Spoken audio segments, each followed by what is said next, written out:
News Sports Center. Well, in about 1 hour, that's the deadline for Cowboys running back Tony Pollard and the team to come to a long-term deal, or he will have to play out the season under that $10 million franchise tag. All indications are that no deal will be reached. SEC Media Days kicked off today. Commissioner Greg Sankey confirmed the reports that next year's SEC Media Days will be held in downtown Dallas. The Blitz is held right now. Sports Center is brought to you by Buyers Barricades, the Texas Authority in Barricade Rental. BuyersBarricades.com. Joe Reinagel. That's the third time in 7 seasons, the San Antonio Spurs are the NBA champions. Jason Minix. They go back to big day as Super Bowl champions. Dallas 52, Buffalo 17. It's the Blitz on 94.1 San Antonio's Sports Star. Happy Monday afternoon, everybody. It is the Blitz here on 94.1 San Antonio Sports Star. I'm Joe Reinagel. Jason Minix has left the building. The guy sounded like, well, crap. I mean, he really did. He was all stuffed up. He was just, he couldn't get it done and couldn't breathe, feeling bad. So Jason went home sick today. So you're stuck with me and Pledge. James Pledger on the other side of the glass there, producing this extravaganza, as he always does. And we've got so much to talk about today, it's not even funny. I'm going to tell you, it was a great weekend. I hope you all had a great weekend as well. We're watching the clock now. About 3 o'clock is when all the franchise tags go into effect. If those players sign those franchise tags, if they didn't, well, they could hold out and be okay. So it's going to be interesting to see. Obviously, the two biggest, Josh Jacobs and Saquon Barkley, they're the two that, well, everybody's watching. Tony Pollard, if you're a Dallas Cowboys fan, looks like he's going to play under that tag. They could not come to a deal by all accounts now, unless something happens between now and 3 o'clock. And we'll certainly keep you posted and talk a lot more about that. And any news that breaks, we'll have it for you right here on 94.1 San Antonio Sports Star. What a great weekend it was, though. I hope everybody had a great weekend. I did. I had the opportunity to go out and play golf with Pledge and Minix yesterday, and that may be where he got his allergy problems from, although they started in this studio last week. I think it was Thursday because we were out on Friday, but kind of a little under the weather for Jason, so we'll give him the day off today and see how he feels tomorrow. But he wrote an article today, and we're going to get into this in just a minute, about the top 10 quarterbacks. ESPN Plus has got that out today, and they've got Dak Prescott ranked at number 9. So if you want to take a look at what Jason had to write today, go to San Antonio or sasportstar.com and check that out. Read that, and then we can discuss it. I've had a chance to read it, and I told Jason earlier I was proud of him because he wasn't a complete homer on this thing. So he actually had some good ideas and some pretty good thoughts. So we'll talk about that coming up here in just a moment. Most annoying fan bases, too. We're going to talk about that because a list has come out. It's list season, after all, right? So you get all these lists, but I know that everybody's got an opinion on who the most annoying fan bases are, and there are quite a few. You might even say there's one that resides up there in North Texas called the Dallas Cowboys. So – yeah, Chase. In other words, Jason ran out of PTO. Perhaps because he's got a couple of other vacations scheduled. So maybe that's the case. I don't know, but he didn't sound good in his defense today. He didn't sound good, didn't feel good. So, boy, I tell you what, though, I was proud of Jason yesterday because, Minix is not the greatest of golfers. He's not. But on the back nine, the guy was hitting the ball pretty well off the tee for sure. Well, and other places too. And Pledge and I finally had our head-to-head golf match, although it didn't go very well for either one of us on the front nine. Although Pledge beat me on the front nine, and then we were pretty close on the back nine. But both of us played a lot better there. It was a lot of fun to get out. Although, man, it was hot. It was hot out there at the Golf Club of Texas. We appreciate those folks out there for having us out yesterday, but man, it got hot. And you get down in there, there's not a lot of wind blowing, right? So it seemed very humid and man, there were times that it got hot, but I'm going to tell you what, the beer was ice cold and that certainly helped.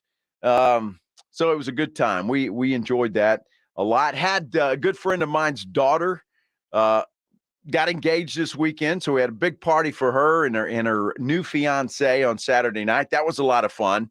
It's always good to get together with all those folks because they're like an extended family for Maggie and I. So it was fun to see the look on their faces, the happiness that they all had. I think they've been dating 2 or 3 years. It's been a courtship. But he popped the question in Fredericksburg on Saturday afternoon. They came back home, and it was kind of a little bit of a surprise party for her, but a lot of fun. So it was one of those good weekends. It had a lot of fun, relaxing, just kind of chilling out, no major plans, and that was a good thing.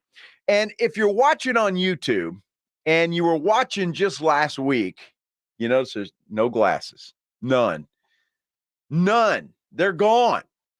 Those were just protective glasses anyway. They weren't prescription. They didn't help me see any better. They were just protective. Well, I went back to Parkhurst New Vision today to get my eyes checked out. Got to meet the big guy, Dr. Parkhurst, today. That was interesting. He actually checked my eyes out, said that everything went well, and that Dr. Nasser did a good job of my surgery. Everything healing very, very well. So I was happy about that. Still have to wear sunglasses that they gave me to go outside, but indoors, I'm good. And I can see. I don't need readers to look at my computer. I actually was in a restaurant over the weekend, could read the menu just fine. It's just life-changing. It really is life-changing. So I'm happy about that. So everything just kind of went well this weekend, and I'm looking forward to it. And then you come in here on a Monday, and there's so much to talk about, whether it's, you're talking about the franchise tag, you're talking about training camps opening up. The New York Jets, by the way, open up training camp on Wednesday. Football is back, baby. It's back. The Jets will kick us off on Wednesday, opening up their training camp. I think there's a handful of other teams that are going to open up this week as well.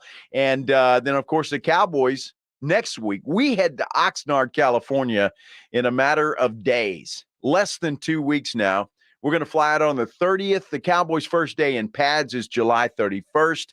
All of our shows will be out there, R&R in the morning, the Blitz as well. And then I don't know. Can we talk about this pledge? Is it public? RJ Ochoa is going to join us out there and do a little Cowboys Corner from 10 a.m. to noon while we're out in Cowboys camp. So looking forward to that. And man, I tell you what, I'm so happy the football season is going, and it's right around the corner. Not to mention the fact that we've got SEC Media Days today. In fact, I think Texas A&M head coach Jimbo Fisher is on the podium now.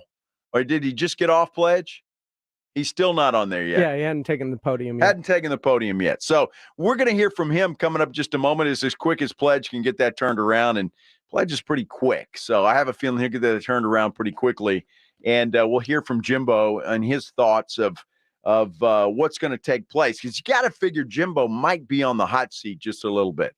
I mean, after the disappointing season that they had last year, and some of the losses that they had, tough, man, tough. So Jimbo feeling the heat a little bit. So we'll hear from Jimbo Fisher coming up here in just a moment. We're also going to hear from Jeff Traylor coming up in just a moment. He was at the coaches meetings that they had, the big coaches meetings, and he spoke there, and he was talking about other coaches trying to steal his players. And it was a great answer. So we'll hear from Jeff Traylor coming up in just a moment, which leads me to this. Coming up a little bit later this week, the commissioner from the AAC is going to be in town. So we're hoping to get a chance to bring him on the show to talk to him a little bit about UTSA and the new makeup of the AAC and what that's all about and what that's going to entail. So we'll also talk with Lisa Campos as well, the athletic director for UTSA. We're hoping to get that done at some point this week as well, to just kind of give you an update on what's happening UTSA-wise and their move to a new conference. So all of that coming up. And I just love this time of year. Charles Barkley was talking about the Spurs' newest rookie and what he expects and thinks needs to happen as we approach the NBA season. We'll hear from Chuck coming up in a moment.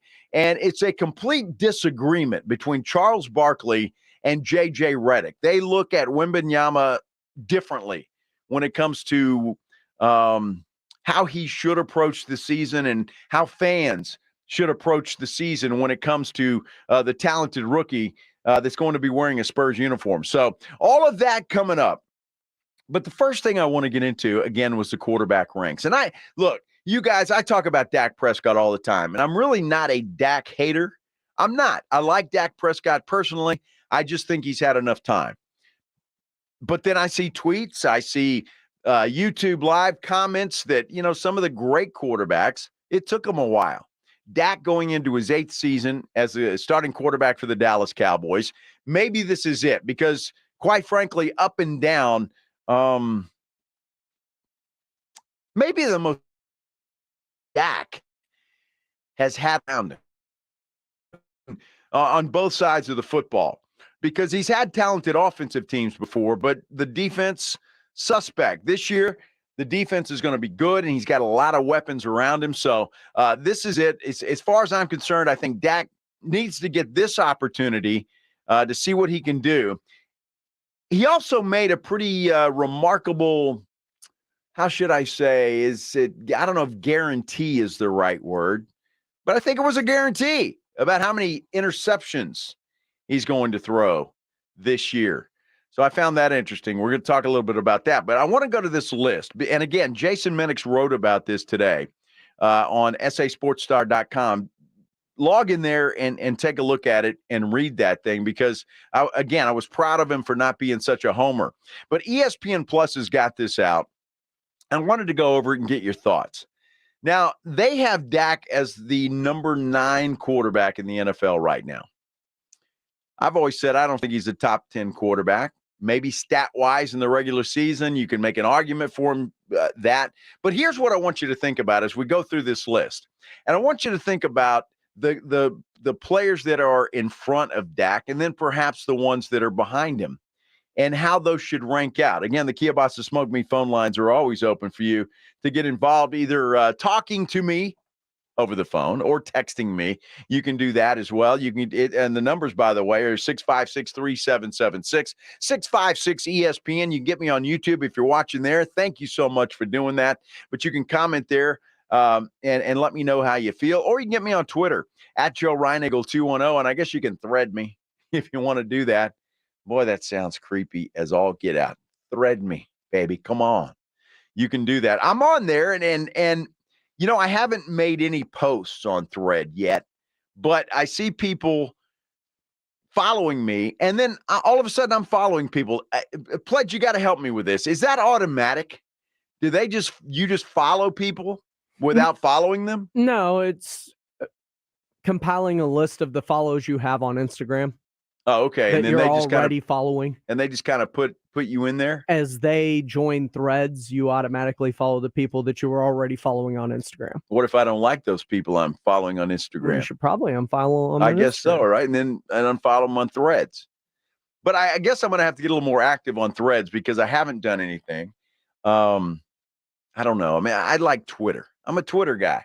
I like it. And it seems to me like threads is just a complete ripoff of Twitter. I mean, it seems like it's exactly the same. You got the heart, you got the retweet, you got the rethread, I guess we're supposed to say.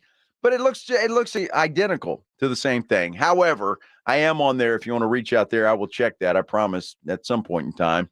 But going through the list of the top 10 quarterbacks in the NFL, according to ESPN, obviously Patrick Mahomes is number 1. And I don't think anybody's going to argue that Patrick Mahomes is the best quarterback in the NFL right now by far. And I think it's a wide margin. I'll be honest with you. And I say that as I scroll down to number 2, Joe Burrow, who I like a lot.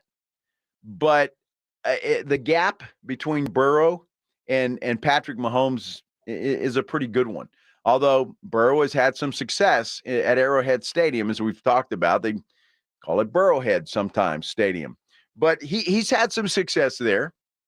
And I think he's going to be a good quarterback. And I want you to think about as we go through this list, I don't know if they go by potential and what they may be able to do or what they've already done. I was kind of confused by all of that.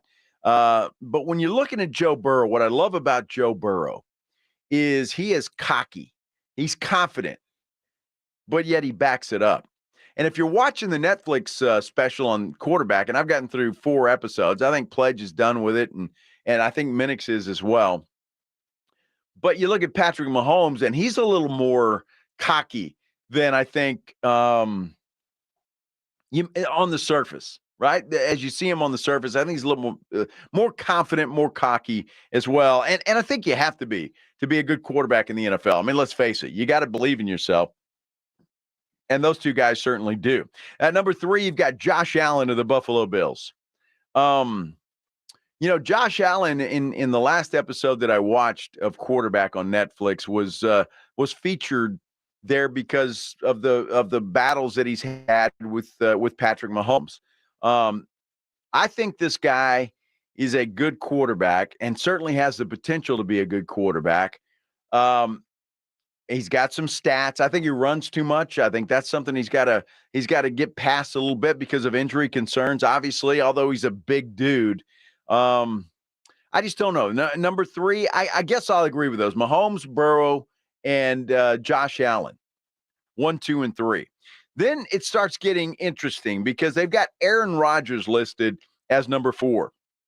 Now, with Aaron Rodgers, it's got to be what he has done versus what he can do. Although, if he goes to New York this year and he leads the Jets to, a long playoff run or even perhaps a Super Bowl opportunity, I think that will change a little bit. But with Rodgers versus those other 3 guys that we started with the exception of Patrick Mahomes, because he's got a couple of Super Bowl wins, it's got to be what Aaron's done. But he hadn't won a Super Bowl since 2010. I know he's, a 4-time MVP or 2-time MVP. I don't know. Aaron Rodgers at number 4. Justin Herbert at number 5. Again, a guy I think is the potential, what he is expected to do, not what he's done already. Although he's got all the tools. I think you can see that. He's got the tools, and he's a tough dude. I think another team that maybe when you're talking about Dak and putting some weapons around him, Herbert's got a few, but maybe a few more. I don't know. Herbert's kind of weird there for me at number 5. I don't know if I would put him there, especially when you're talking about Jalen Hurts at number 6. Now, look, Jalen Hurts hadn't really done anything until last year, and he leads the Philadelphia Eagles to a Super Bowl appearance. And so I get that, but would you rank Hurts higher than Herbert, or would you have Herbert higher than Hurts as ESPN does? And when I'm talking about this list and Minix's article on SASportsStar.com, I kind of look at it as if you had to pick a quarterback for your team, you're the general manager, and you had to pick one of these guys for your not named Patrick Mahomes, who would you take? Would you take a Justin Herbert over a Jalen Hurts? I mean, I think that's could be a tough decision for me. And I think Hurts has got to be consistent. And I think he will be. I think with the team he's got around him, I think he will be. But this year's going to say a lot. Had a great year last year. Can he put 2 together? Then at number 7, you got Lamar Jackson. And I'm wondering why Lamar Jackson is so far down this list. Because if you're talking about Herbert, you're talking about Jalen Hurts, and then you're talking about Lamar Jackson, out of those 3, wouldn't you take Jackson over the other 2? I'm kind of thinking that I would. I mean, the guy's been an MVP. I'm thinking I would take him over the other 2. So I'm kind of surprised that he's in at number 7. Then they've got Sunshine in at number 8, Trevor Lawrence. And again, a guy that I think you've got to – the only way they're possibly looking here is what he can be, not what he is yet. He had a pretty good year last year, but it's what he can be, certainly not what he's done. Jacksonville, I think, is the class of their division. I think they'll win that division as we head into the season, even though the Tennessee Titans pick up DeAndre Hopkins, which will certainly help them, but I don't think that's going to get them over the hump and winning that division. I think Jacksonville is the class there, and I think it all comes down to what Trevor Lawrence can do. But that has to be what he can be. And then you go number 9 with Dak Prescott. Is that still a list where what I can be or what Dak can be or what he's already done? Now, look, when it comes to the regular season, I don't think it'd be hard to argue against Dak Prescott being at number 9, being a top 10 quarterback. And then I sound like a hypocrite saying, well, what have you done for me in the playoffs? Nothing. But then a lot of guys behind him or ahead of him haven't done anything in the playoffs either. So again, I think it comes down to the fact of who would you rather have? Would you rather have a Justin Herbert or a Dak Prescott? Would you rather have a Jalen Hurts or a Dak Prescott? And if those guys were in Dallas, would they be getting the criticism and the critique that Dak Prescott gets on a regular basis nationwide? You know, when it comes to a quarterback of your team, if you're in Buffalo, you may hear all the criticism in the world for Josh Allen in Buffalo, but you're not hearing it in LA or in San Antonio or Dallas. Most likely it's stuck there. When it comes to Dak Prescott, he hears it everywhere because there's something about putting that helmet on with a star on it that makes all the difference in the world. And I think Dak Prescott knows that now, and he's known it for a long time. Tony Romo faced the same thing. Heck, Troy Aikman faced the same thing, but Aikman got it done. Aikman got it done. And he's the last one to get it done. So I wonder. Then at number 10, they've got Matthew Stafford. Now, I'm wondering, Stafford injury problems last year. He did take the Rams to a Super Bowl the year before. I like Matthew Stafford. Now, I've always thought he's a good quarterback. When he was with Detroit, they never had a team. Never had a team. But he put up the numbers, never did much with the Lions, but he goes to the Rams when he's got a team around him, and he leads them to the Super Bowl and a Super Bowl championship. But I'm wondering at age 35, is Matthew Stafford done? Or is he on the decline? I mean, look, the Rams have made no secret. They've been trying to trade this guy all offseason. They have. They've been trying to get rid of him. So does that mean, do they know something that nobody else knows? And not to mention the fact they haven't been successful. Now, I don't know what they're asking for when it comes to Matt Stafford, but they haven't had any takers yet. So I'm almost wondering, if I'm looking at Matt Stafford, as much as I like the guy, it's like I just don't know if he's got much left in the tank at age 35.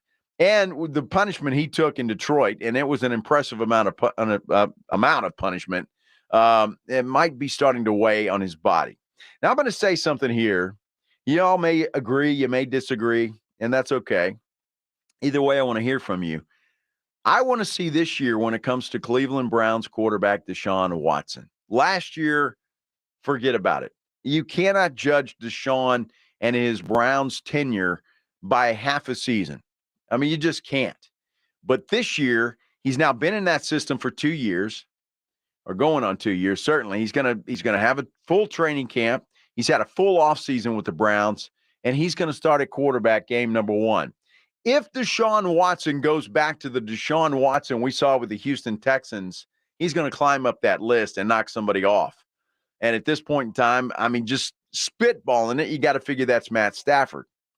Because I think you could have made an argument for Deshaun Watson to be in there anyway, although you'd have to go back, 2 or 3 years to his time with the Texans. I'm anxious to see what he can do. And I'm going to tell you this. When it comes to the Cleveland Browns, I'd watch him. I know the AFC is loaded. I know nobody's talking about the Browns, but they got a squad. And if Deshaun Watson is the Deshaun Watson of 5-6 years ago, look out. The Browns could make some noise over there. That's a tough division. When you're talking about Cincinnati, Baltimore, Cleveland, Pittsburgh, I don't know how they're going to be. It's hard to say. I don't expect much from them. They're kind of the New England Patriots of the East, right? You really don't know what to make of them, but you don't think they're going to do much because you got 3 other teams in that division that are going to do better. But I would watch for the Cleveland Browns. I think it's going to be fascinating to see this team, and I think they're going to be a lot better than people give them are thinking that they're going to be at this point in time. Now, the other one down the road, and I guess you could take by this list, Watson is number 11, although they say honorable mention. After Watson comes Kirk Cousins. And I don't know about you guys, but Kirk Cousins, I have more respect for Kirk Cousins after watching 4 episodes of quarterback on Netflix than I ever had. And I know we throw around and have some fun with Kirk Cousins and Dak Prescott being the same guy. And I still feel that way. I do. I think I think Dak could be in this list that I'm talking about right now. I mean, he could be. So I still think that Kirk Cousins and Dak Prescott are basically the same guy. But I have more respect for Kirk Cousins after watching what he goes through in a season, how hard he studies, the injuries that he has played through than I've ever had. And what's been so enlightening about this series on Netflix is the fact that, we look at these guys on Sunday. We don't see what they do the rest of the week. And it is brutal. So there's your list. We're going to talk about that a little bit more, but we'd sure like to know what you guys think on Twitter at Joe Reinagle 210. On YouTube, if you're watching there, please give me a comment. And, of course, the Kia Bassa Smoke Mink phone lines are open, 656-3776, 656-ESPN. Let me know what you think about that list, or did we leave somebody out, or would you move somebody around? I'd like to know. All right, coming up next, most annoying fan bases in the NFL. I know you guys have some thoughts on that. I certainly do, and we've got a list of 12 that we're going to talk about when the Blitz returns right here on 94.1 San Antonio Sports Star. It's R&R in the morning. Tuesday on R&R in the morning, we're looking for 8 lucky people to join us in a chicken eating contest this Friday. It's called Refuel. Fuel up on some chicken. Hey, did Pollard sign the franchise deal? And the Wemby effect continues. Where's that new stadium going to be built? We're talking about it. The party starts at 6. It's your wake-up call. R&R in the morning, 6 to 10 on 94.1 San Antonio Sports Star. This is for the men who never settle, the ones who believe only quitters end a game in a tie, the type of guys who choose the bar with the biggest TVs to overcompensate for theirs at home. This is the Lodge mentality. This is Twin Peaks. Life moves fast. No one has time for a car, truck wreck, or commercial vehicle accident. At Davis Law Firm, we get it. When you call the fours, you don't have to worry about insulting offers from insurance adjusters, property damage, or car rental. We recently settled a wrongful death case in a commercial vehicle accident for $5 million. Net to clients was $2.8 million. I'm Jeff Davis. If you were in a car, truck wreck, or hit by a commercial vehicle, call me at 444-4444. You got it. There's only one number to remember. 4. Attorney consultation by appointment only. Davis Law Firm, San Antonio. Davis Law Firm is a proud official partner, personal injury attorney of the San Antonio Spurs. Whether you're planning a backyard barbecue, a dinner party, or just looking to unwind after a long day, Texas Cheer Liquor has you covered. Visit Texas Cheer Liquor today and experience the best selection and service in the Lone Star State. Texas Cheer Liquor. Yeah, I'm so stressed. Our business is growing. We've got people all over now. Ooma. What is that? Meditation? I'm recommending the Ooma cloud phone system with auto attendant and more than 50 features. Ooma? Yep. Switching to Ooma is a cinch. Just $24.95 per month per user, plus taxes and fees. Ooma. Now you're feeling it. Find small business calm at ooma.com/radio. That's OOMA.com/radio. Hi, we're Comparion Insurance Agency. Right now you're thinking, Comparion, never heard of them. We know. We also know that you have no idea that Comparion Insurance agents are local and provide expert advice. So to help it stick, we're going to say local agent 4 times in the next 15 seconds. Ready? Go. Our local agents know you and your community. Our local agents offer insurance from top carriers. Our local agents have minty fresh breath. Find us at ComparionInsurance.com. Comparion Insurance Agency. Local agents. Expert advice. And there's number 4. Prescriptions require an online consultation with a healthcare provider who will determine if appropriate. Restrictions apply. See website for details and important safety information. Subscription required. Price varies based on product and subscription plan. Hey guys, did you know there's a generic form of Viagra that works just the same, but is 95% cheaper? Just go to 4hims.com/joy. Through Hims, you'll get a free medical consultation, discreet shipping if prescribed, and the process is 100% online. To start your free online visit, go to 4hims.com/joy. That's FORHIMS.com/JOY. If this were a Reese's TV ad, you'd be staring at a Reese's peanut butter cup. And sure, my voice is peanut buttery smooth, but still, you need to see the peanut butter cups, right? No? I can really just say Reese's and you'll go get some? Okay. Reese's. Reese's. Reese's. Really working, actually. Reese's. Reese's. I'm on to something. Reese's. Reese's. Reese's. Ray Magliozzi here for eBay Motors. Okay, easy now. You're teaching your kid how to parallel park. Ouch! Turns out he likes to do it by feel. Don't worry, eBay Motors has bumpers, taillights, trunk lids, license plate holders, 122 million parts. Pull up just a little bit. And headlights. They've got lots of headlights. Get the right parts at the right prices. eBay Motors. Let's ride. That's Mike saying good morning. It's the best he can do right now. Yeah, not a cloud in the sky. What Mike could use is a fresh start. And Irish Spring Body Wash. The fresh scent of Irish Spring and those sensational Irish Spring suds are just the reset Mike needs. Now he's ready to go to work. It's Sunday. Irish Spring. When the spring hits you, you're ready. Pick up Irish Spring at Walmart today. With no fees or minimums and no overdraft fees, banking with Capital One is the easiest decision in the history of decisions. Kind of like choosing Derek Jeter as the pinch hitter for your baseball team. Jeter, you're in. We need a home run. I'll give it a try. I've swung a bat once or twice. That's out of here. Yep, even easier than that. With no fees or minimums and no overdraft fees, is it even a decision? That's banking reimagined. What's in your wallet? Terms apply. See CapitalOne.com/bank for details. Capital One N.A. member FDIC. Hey guys, this is Keenan Thompson. I have a problem with you. Yes, you. None of y'all told me that Auto Trader has millions of new and used cars that I can shop from home. I thought we were friends. I put smiles on your face, but I'm not smiling. No one told me that with Auto Trader, a dealer can deliver cars to my home or that I could shop by price on Auto Trader. No one. Consider this friendship that you just learned we had officially over. Finally, it's easy. Auto Trader. Joe Reinagel, Jason Minix, The Blitz on 94.1 San Antonio's Sports Star. It is Monday. It's a good Monday. Yeah, it just depends on how you look at it, right? It's a great Monday. Happy to be here with you. I'm Joe Reinagel. This is The Blitz on 94.1 San Antonio Sports Star. Jason, well, he was, he looked worse than he usually does, okay? He really did. He looked worse than he usually does. And so we sent him home. He was all stuffy and like,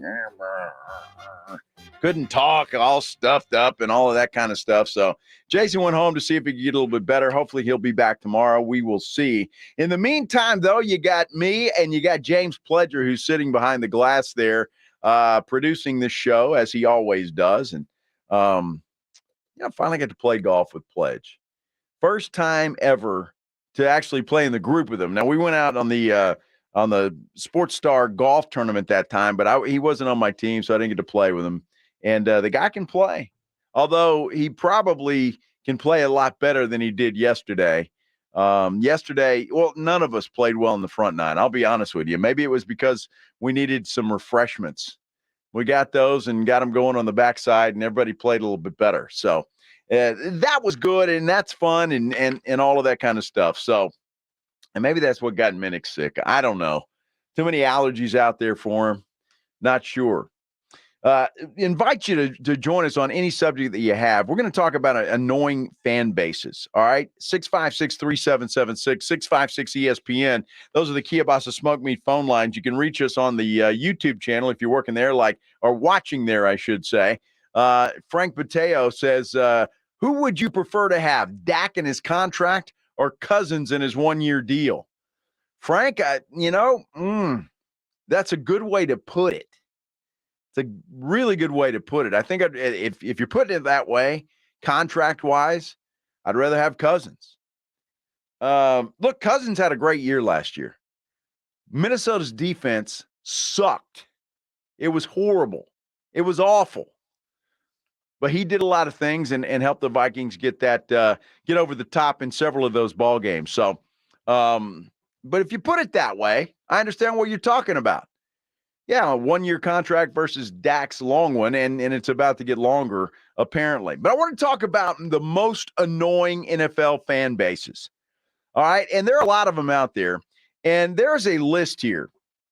Pro Football Talk has got a list of the 12 most annoying fan bases.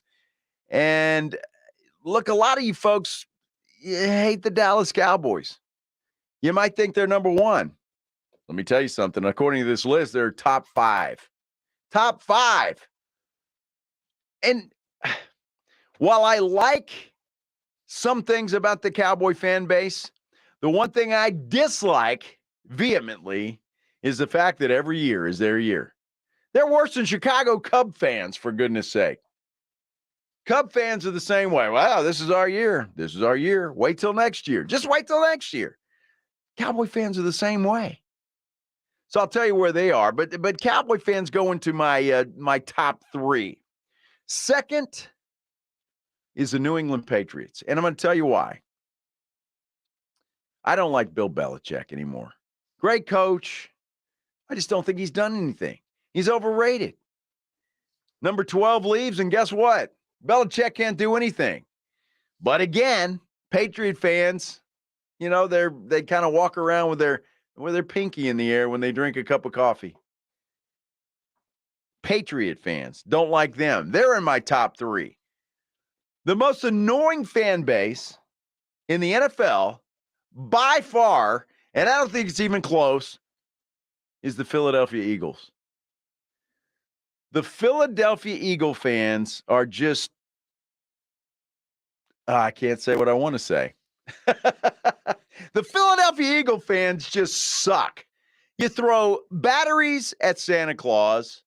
You have fights. They had a jail at their former stadium. It's a nice stadium, by the way. We're up there for the Army-Navy game. But the fans are terrible. There's fights all the time. They're awful. Those are my top 3. Philly, New England, and Dallas. And you're going to think I'm copying this list because that's exactly the top 3 on this most annoying fan bases. And it's hard to argue those 3. But Philadelphia is by far, head and shoulders above everybody else, the worst. They're the absolute worst. Don't like Philadelphia.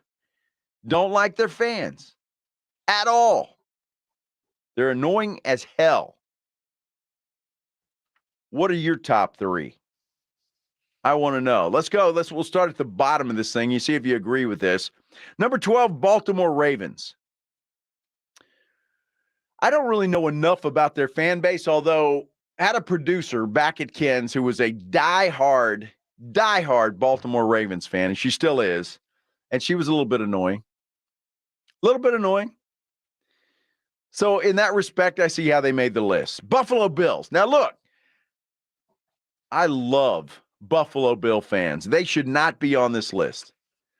Anybody that can go out in sub-freezing temperatures, take your shirt off, and, break tables. How do you not like that? They try to drink all the beer on the planet every Sunday. How do you not like that? I completely disagree with the fact that the Buffalo Bills are on this list. They shouldn't be on that list. I think they're fun. They're just a fun group to have. Las Vegas Raiders come in at number 10. Do we know enough about Raider fans in Las Vegas to know that they're annoying? I don't. I mean, to me, it seems like a bunch of tourists. I mean, I don't know if there's a lot of people from Oakland coming up to watch these games. I'm assuming, I don't know, it's pretty good. It's not that close. Now, back when they were in Oakland, I thought that they were edgy. They were edgy. They dress up like the guy painting his face and then the patch on the eye and all of that stuff. I kind of liked them when they were in Oakland. I just don't know enough about Vegas Raider fans. I have to believe that they're maybe a little snooty, right? But I don't know enough about them. Number 9 on this list, the Tampa Bay Buccaneers. Okay. See, this for work purposes, Pledge. We need to talk the boss, Tim Spence, into sending us to every stadium in the NFL so we can understand how their fan base is. Every stadium, we should go to a game in every stadium so we could understand how they are. Now, I've got my top 3, and I know all about those top 3. I feel confident about those. But when it comes to Buck fans, I'll take this list word for it. Number 8, Washington Commanders. Now, look, Washington Commanders, I don't know how you feel about them. You hate them. I know a lot of Cowboy fans hate them. If you're an Eagles fan, you hate them. Nobody likes anybody in that division, and that's the way it should be, and that's why it's one of the best divisions in football. But the Washington Commander fans, I almost feel sorry for them. I almost feel sorry for you if you are a Washington Commander fan.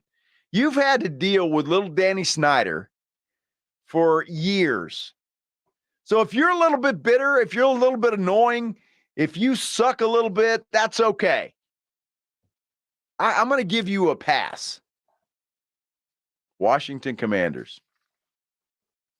Number 7 on our list of the top 12 most annoying fan bases, the Cleveland Browns.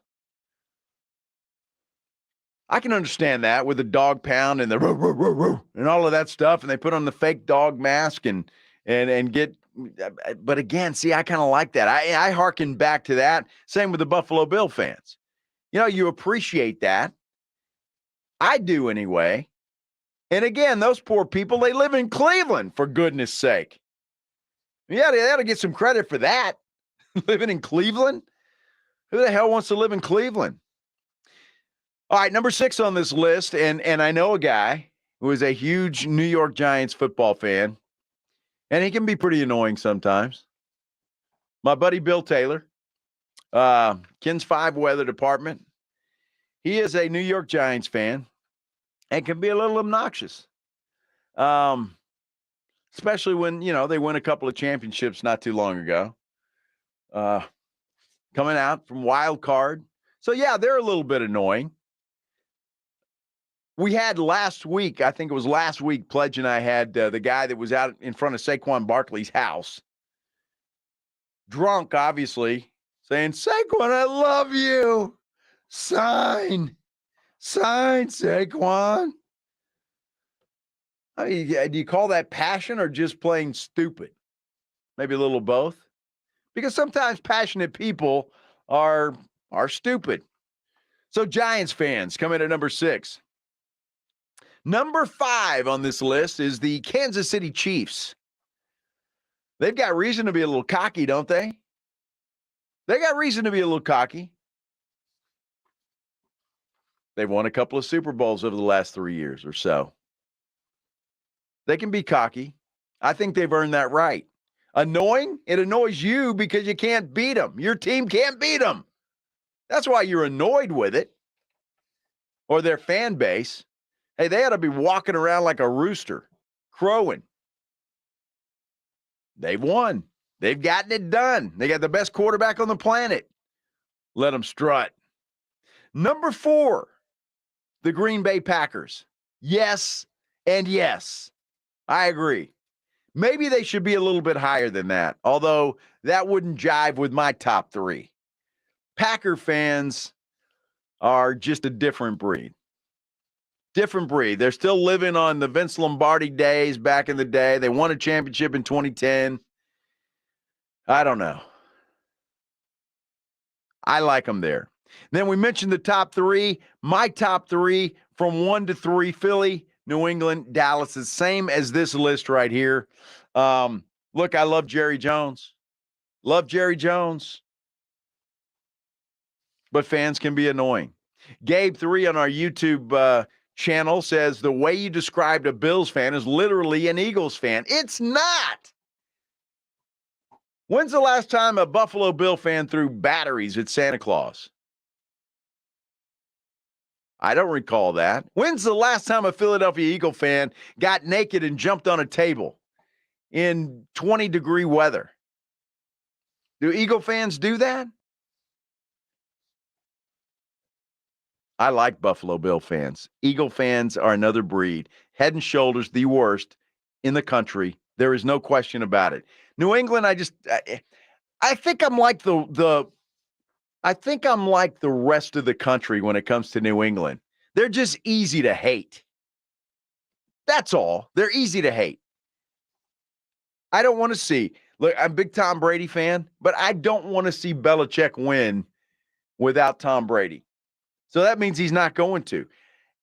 And I had a comment here a few minutes ago. I don't know if you can find it, Pledge, but every time I mention Bill Belichick is overrated, everybody says, well, if you feel that way about Belichick, you got to feel that way about Greg Popovich. It was Tony Galan. If you hate Belichick for that reason, then you have to hate Pop. No, I don't. I understand where you're going there, but I don't have to. Belichick is Belichick is Belichick 24/7. Greg Popovich, there's a different Pop at work and a different Pop off work. That makes sense? You get Pop out of work at a social event or whatever, you talk to him, one of the nicest guys on the planet. Belichick is an ass 24/7. And he hasn't done anything since Tom Brady left. I know there's Tim Duncan, there's Manu, there's Tony Parker, number 2. Now you got Wemby. I want some nasty. Jay Glenn says, Bills fans do throw sex toys on the field. Is that before or after they use them? I mean, you're in Buffalo. It's a long winter. It's a long winter. You got to find something to do.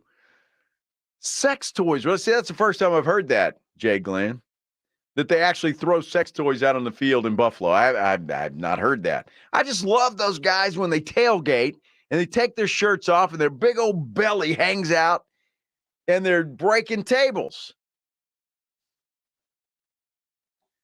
I like fans, period.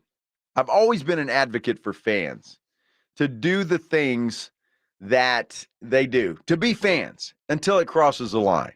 But for the most part, I'm going to take up for fans. Philly, I can't. I just can't. I look at Philly fan, and when we were there for the Army-Navy game, and we're talking to some Philly fans, even then, back in December, Jalen Hurts, he's going to fall off the cliff. He's going to fall off the cliff. No way he can continue to be this good for the entire season. And then they go to the Super Bowl. And I'm talking, we were there in December when they'd already played, 8 games? And we're just kicking everybody's butt. Jalen Hurts, he can't get it done. Come on. You don't deserve Jalen Hurts, Philly fan. What do you guys think? You hear my list? Philly fan, by far the worst. How about you? Do you have a worst? A team that you dislike the fans more than anybody else? Again, I got Philly, I got New England, I got Dallas. Those are my top 3. And Dallas fans are just drunk with optimism for some reason. Just like those stupid Cub fans. Drunk with optimism constantly. They finally got it done after 80 years or something like that. And they think, they're all that. So they can wait another 80 years for another one. 656-3776, 656-ESPN. Those are the Kia Bassa Smoke Meat phone lines on YouTube. And we appreciate you being there. Appreciate the comments that you're throwing up there as well. Subscribe to that. We would appreciate that. And leave me a comment. You can also get me on Twitter at Joe Reinagel 210. Lloyd D says Chargers have the worst fans because it's always the visiting team. I can see that. Even in LA, right? They're like the afterthought to the Rams. The Chargers are. They're the afterthought to the Rams. So I can see that. But, I mean, they really don't have a leg to stand on, do they? I mean, it's like, we're just kind of that guy. On our text line, you got 3651 saying Cowboy fans are the worst. What do you think, Cowboy fans? I know there's a lot of you out there. Do you think you're the worst fan base in the National Football League? Well, I know what Cowboy fans are going to say. They're going to say it's either Philly or Washington or the Giants. I love that. I love that. Even though you're annoying as hell, the NFC East is the best division in the National Football League because everybody hates everybody. Everybody hates everybody, which makes it fun. Love fans most of the time. Philly, I don't like you. New England, I just don't like you, period. Just don't. I don't know. And Cowboy fans, again, just drunk with optimism. And it's to the point where it's pretty annoying. I have to sit across his desk with one of those guys every day. And it can get a little annoying at times, although it makes for a pretty good discussion. So, look, everybody's got – I'm just happy that we're talking NFL football. I am so thrilled that we are talking NFL football. Whether that's fan bases or top 10 quarterbacks or whatever you want to talk about when it comes to the NFL, because we are so close. The New York Jets opening up training camp on Wednesday. Cowboy fans are like roaches. They're everywhere and they won't die. That's according to Jay Glenn. Well, Jay, who's your team? Who's your team? And how annoying is that fan base? You know, we're not talking Houston Texans, and they're kind of like the LA Chargers to the Rams, the Texans to the Cowboys. Wouldn't you say, Pledge? Yeah, and if I remember correctly, I believe Jay Glenn is a Washington fan. Oh, geez. Okay.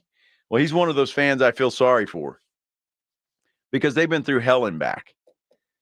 I see Jesus up here on our Kielbasa Smoke Meat phone line, but Jesus, we're talking NFL. He says LSU. I got to hear what he's. Jesus, welcome to the Blitz. But LSU fans? Oh, that's the worst fan base, sir. Louisiana State University. It doesn't matter if they went to Ooh-La-La, McNeese State. Everybody from that state is a Louisiana State University fan, and they're horrible. I work with a lot of LSU guys or Louisiana guys here at Oilfield, and they can't just stop talking about LSU. And you think Dallas fans are bad about wait till next year. LSU fans are the worst. And that's coming from a Dallas Cowboys fan as well. All right. Well, what do you think about the Cowboys? You're exactly right. Now, how many times have you said, "Oh, this is it. Cowboys are winning the Super Bowl this year"? I'm a glass half empty kind of guy, man. So I'm a pragmatic person. So I don't think every year is our year. But I have a couple of friends that we when we barbecue and drink together, it's every year. It's going to be our year. So every year. Every year. Hey, Sue, thanks for the phone call, man. Appreciate it. Yeah, Cowboy fans are right up there. And on this list, they're top 3. And that's about where I would have them. I could probably switch them in New England just because nah. I don't think so. But Philly is head and shoulders above everybody.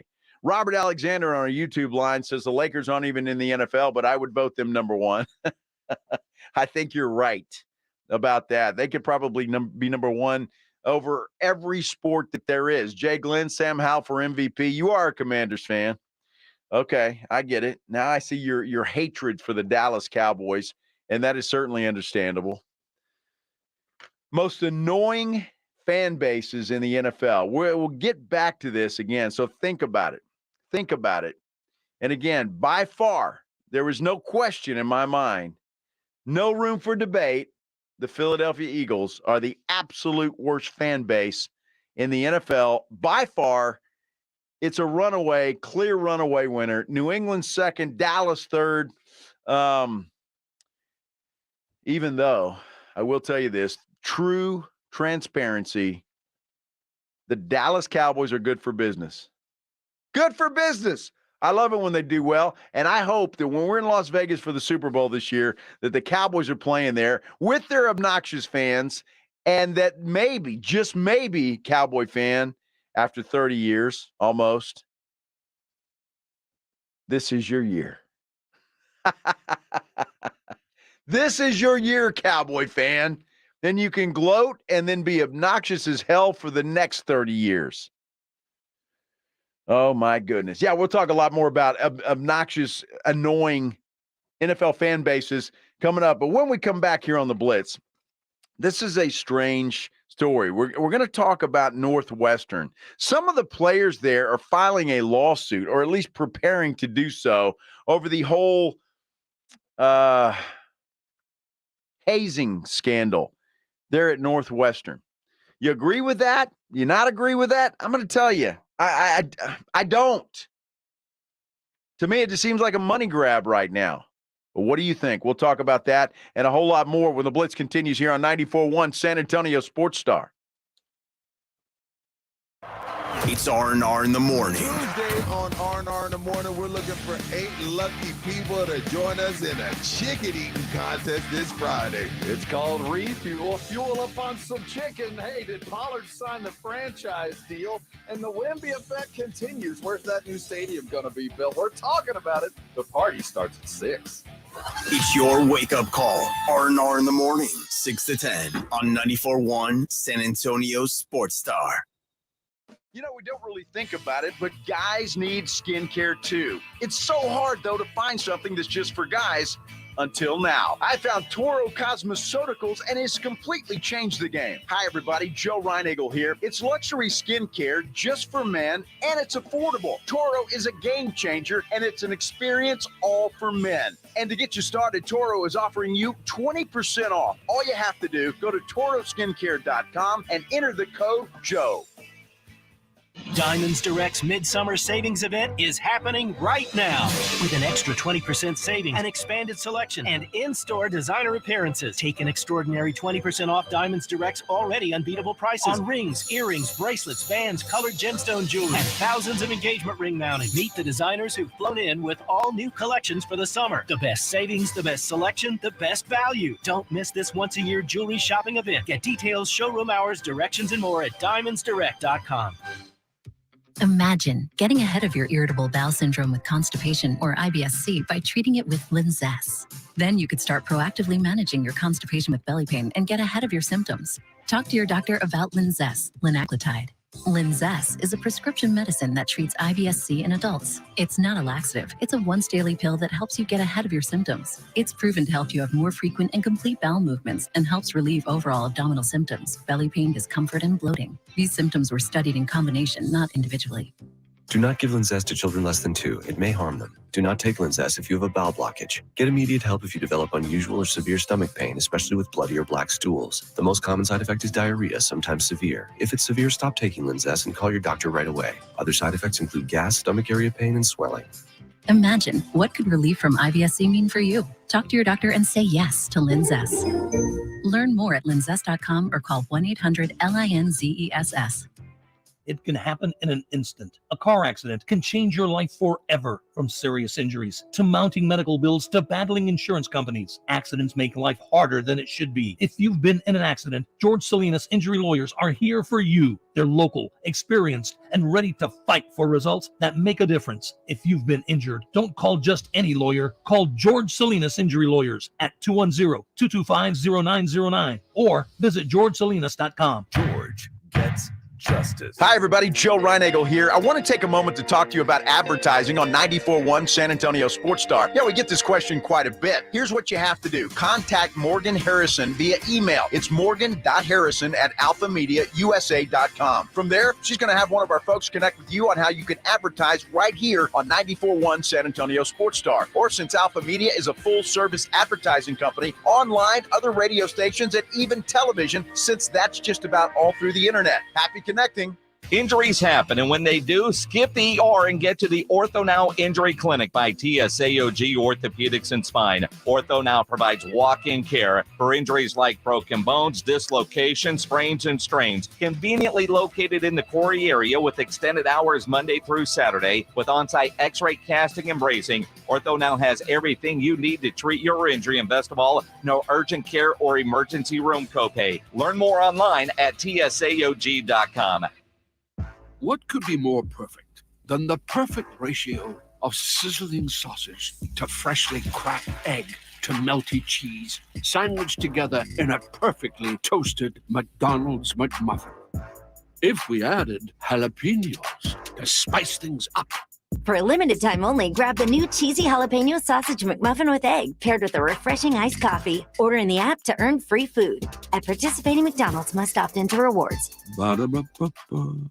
Real people are getting real and lasting pain relief at QC Kinetics. Who would have thought that I would be in better shape now than after I got out of the Marines at 22? It's great to be active again. I've played 36 holes multiple days in a row without pain. Everything's great. Are you tired of living with chronic joint pain? QC Kinetics uses cutting-edge regenerative medicine to restore and repair damaged tissue, natural healing agents from your own body, so your body can heal itself the way it was designed, with no pain pills, no steroids, no drugs, and no downtime. It was super successful, and I recommend everyone seek out QC Kinetics as an alternative to surgery. Thanks to QC Kinetics, quality of life is just a lot better. Definitely changed my life. Call now to see if regenerative medicine could be the answer you've been looking for. The local medical professionals at QC Kinetics have proven protocols that can give you lasting relief now, and the consultation is free. Call QC Kinetics, 210-571-0318. That's 210-571-0318. 210-571-0318.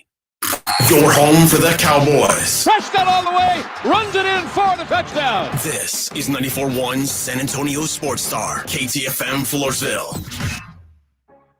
San Antonio's Sports Center. Well, this is coming down as we've reached the deadline for franchise tag candidates. Adam Schefter reporting that Raiders running back Josh Jacobs will most likely sit out training camp after not reaching a long-term deal. Saquon Barkley just tweeted out, quote, "It is what it is," suggesting he has not reached a deal either. And, of course, Cowboys running back Tony Pollard and the team have failed to come to an agreement there. He will play under the franchise tag.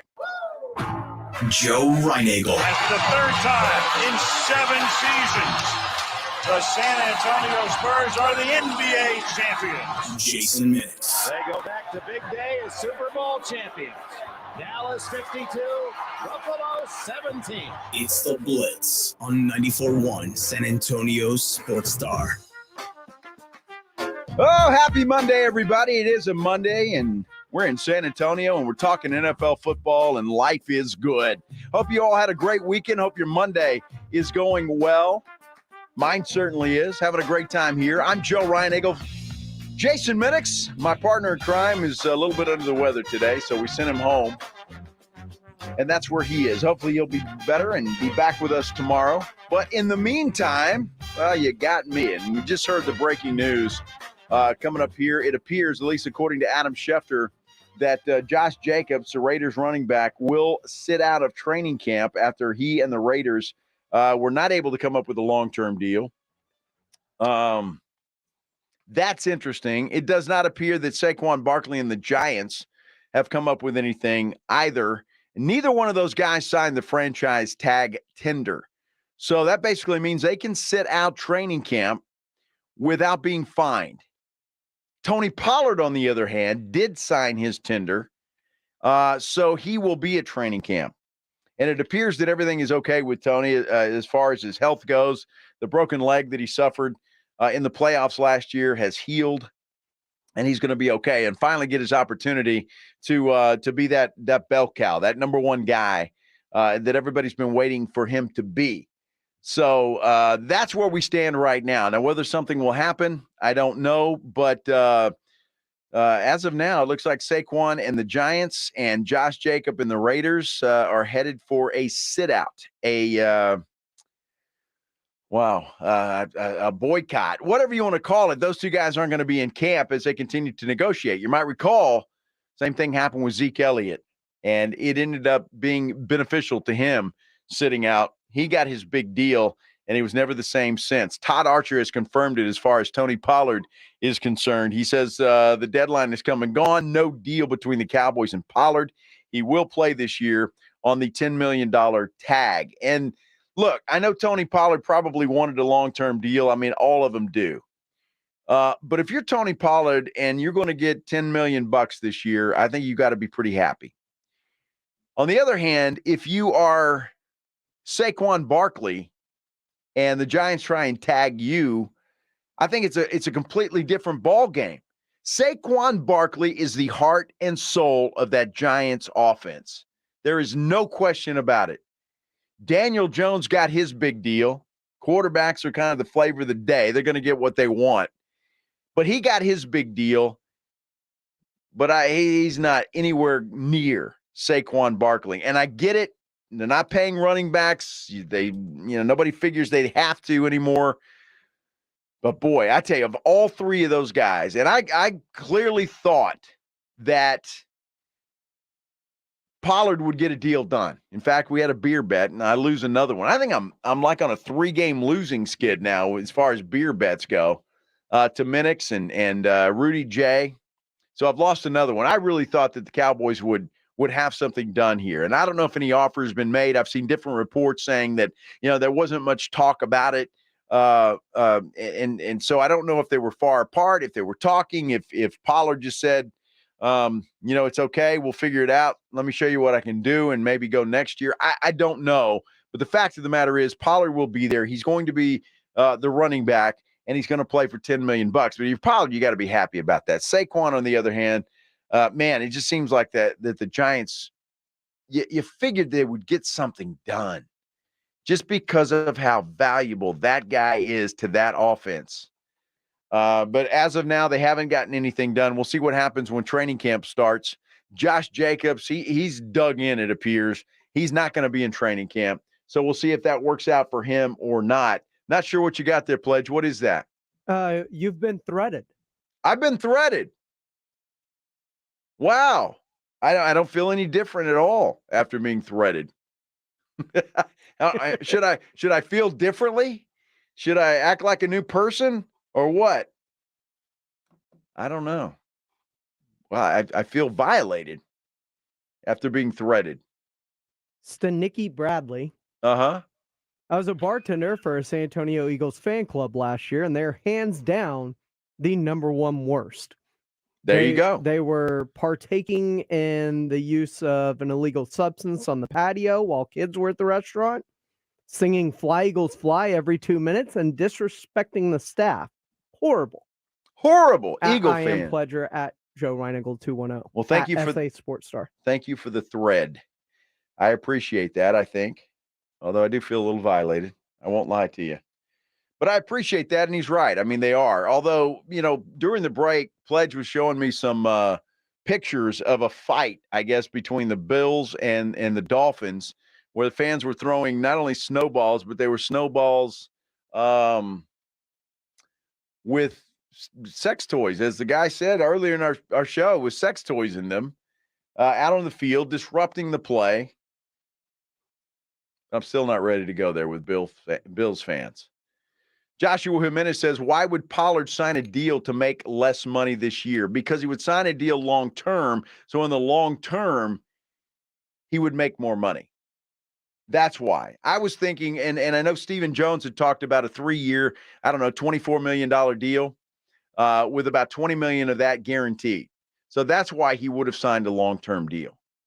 Because in the long run, he would have gotten the $20 million versus the 10, because now that's all he's guaranteed. So that's why he would have done it, Joshua. Jay Glenn says, if Bijan balls out in Atlanta, hope he can get the running back's contract back to respect.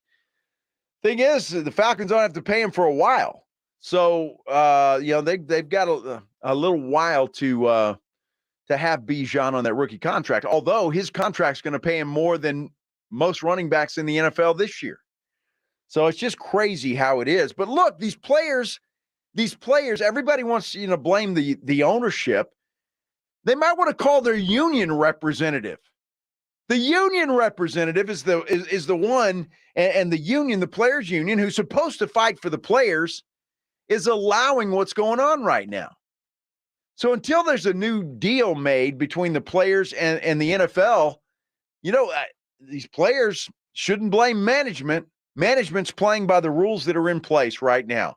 It's unfortunate. I hate it. I don't like what's going on with running backs in the NFL. I hate it. But it is what it is. And I hate the fact that Saquon Barkley is in the position that he's in. And if you're a Giants fan at all, you got to be really upset with all of this. Because, again, heart and soul of that team. All right, we'll talk a lot more about running backs, and we'll give you all the breaking news coming up. But about this time of day, every day, we do this. Is Jason and Joe's Headline Blitz. 2 guys, 2 opinions, never enough time. Never enough time, that is for sure, but it is the headline Blitz, and we're going to start things off with the Northwestern situation. Obviously, their head football coach was fired. Baseball coach was fired at Northwestern, all because of hazing allegations that Fitzgerald, the football coach, said he knew nothing about. But 8 players now have been retained by a lawyer by the name of Ben Crump. It's his law firm of I guess, Levin and Percante to represent them in an upcoming legal action that might happen. Apparently, it's not happening, but the story, as it goes, they are preparing to do so. So, look, there's money involved. I don't know what these players went through. I don't know. Some of the allegations were sexual in nature. So, if that's the case, I hope they get all the money they want. So judging from the release that I saw, a lawsuit is guaranteed and the allegations in it will be serious. And again, I hope they are. If these hazing incidents were as described as I've seen them in various stories in the sexual nature that they were, then these players deserve all the money that they can get from Northwestern University. So I hope they do. But I'm going to reserve judgment. Look, I think Fitzgerald, I think these coaches know about it. This claim that they don't, to me, is ridiculous. And if you are the head coach and you don't know what's going on with your football team, then you should be fired for that. So I don't buy it. I just don't buy it. And so he knew, should have gotten fired. He did. He's gone. Now they're going to bring this lawsuit against Northwestern. And if what they say happened, then I hope they get all the money that they can get out of that university. They deserve it. All right, we talk about training camps opening up, and the New York Jets will be the first. In fact, they're going to open up their training camp on the 6th, on Wednesday, which is the 19th of July. New York Jets opening up training camp on the 19th. And, of course, the Jets are the team that are on Hard Knocks this year. Much to Aaron Rodgers' disdain. He didn't want it, says it was forced down his throat by the NFL. And so he doesn't want it, but they will be in Hard Knocks. Get this, though, because of Aaron Rodgers, tickets to open practices sold out in 3 minutes. 3 minutes. You think Jet fans are excited? How obnoxious are they going to be? Especially if Aaron Rodgers rips off, I don't know, starts the season 6-1, 7-1, 8-2. How obnoxious are they going to be? That's incredible. By the way, Hard Knocks will debut on August the 8th, but tickets to open practices sold out in 3 minutes. That is just simply incredible. Everybody wants to see Aaron Rodgers, and that fan base certainly has a reason to be optimistic. Look, they had a great team. I say great team. They had a very good team last year. They just didn't have a quarterback. But they've got a defense, and they've got some young, talented weapons on that offense. They're going to be tough. That entire division is going to be tough, or at least for now, it looks like it will be with Buffalo, Miami. If Tua can stay healthy, because that's all they have. Not that I'm a huge Tua fan, but if he can stay healthy, they'll at least have a shot. Going to be interesting. Tickets sold out in 3 minutes to their open practices. That is just incredible. Speaking of excited fan bases, how about the Tennessee Titans fan base? They've reached a deal for wide receiver DeAndre Hopkins. Looks like a 2-year deal. It's incentive-laden. He's got to meet some things to get paid a lot of money, but he is going to Tennessee. And, of course, as soon as we heard that, everybody's thinking, wow, heck, he doesn't want to win a championship. He just wants the money. And while I agree with that to some extent, look, the Titans, you got arguably one of the best running backs in the NFL in Derrick Henry. Now, Ryan Tannehill, he's an average quarterback. He can be good. He can be bad. He's somewhere in the middle when you start ranking quarterbacks. But now he's got a weapon to throw to since, the Titans just gave away one of the best in the league to the Philadelphia Eagles. I like it. I'm a quasi-Titans fan. Don't follow them as closely as I do the Cowboys or Texans anymore. But I grew up a Houston Oilers fan, always was, and the team moved to Tennessee, so I followed them there. And so I've kind of been a quasi-Titans fan. I like to see them do well. I hope they will. I just don't think that they're going to be able, even with the addition of DeAndre Hopkins, to do anything with the Jacksonville Jaguars, who are the clear leader of that division. And I'm not saying the Jags are going to set the world on fire. Look, the AFC is about as tough as it's ever been. It is just tough. And whoever gets out of the AFC, whether that's Kansas City again or Buffalo or Miami or I don't know, Baltimore, Cleveland, whoever you want to pick in there, they're going to be battle tested. And so you got to figure that the NFC representative to the Super Bowl is going to have a very difficult time. But I don't know. I'm happy about that signing. I think it's good for the Tennessee Titans. We'll see how good it is for DeAndre Hopkins. Look, the guy has been he's had his troubles, let's just say. But when he is healthy, when he's got his head on straight, he's obviously one of the best wide receivers in the National Football League. Guy catches everything and anything. There's no question about it. All right. Have you seen these tweets by Representative Tony Gonzalez? Kind of contradicting himself when it comes to the Spurs in a new arena. Boy, I tell you what, politicians sometimes get in the middle of sports stuff, and they just kind of stick their foot in their mouth. We'll tell you all about what Tony said if you haven't seen it. If you have, you're invited to join us here at any time. If you're watching on YouTube, thank you very much. Subscribe to that. You can comment there. You can get me on Twitter or Threads at Joe Reinagle 210. I got my first thread today. And David on our text line says, for some reason being threaded sounds like a bad circumcision. Yeah, it kind of does. It really kind of does. Or you can get us on the phone lines as well. You can either text us or give us a call, 656-3776, 656-ESPN. Do that. We've got some tickets to give away in this hour, by the way, to the San Antonio Gunslingers. So we'll make that happen. But we're going to talk a little politics and the San Antonio Spurs. Interesting. We'll do that when the Blitz continues right here on 94.1 San Antonio Sports Star. First, though, I got to tell you about my experience with Parkhurst New Vision. Now, you guys have seen me. We've been making fun of the glasses, the Ricky Vaughn glasses, and who wears them better and all of that kind of stuff. Well, they weren't corrective lenses. They were protected lenses, right? Just protecting my eye. I had surgery, lens replacement surgery on my right eye because, well, the vision up close was getting horrible. It was terrible. And just getting worse and worse and worse. And I was just tired of carrying around readers all the time or shining my flashlight in a dark restaurant and just kind of embarrassing myself. And my wife, Maggie, she didn't appreciate that too much. So I had the lens replacement surgery done at Parkhurst New Vision. It was a week ago. Last Monday is when it happened. Dr. Taj Nasser and he was fantastic.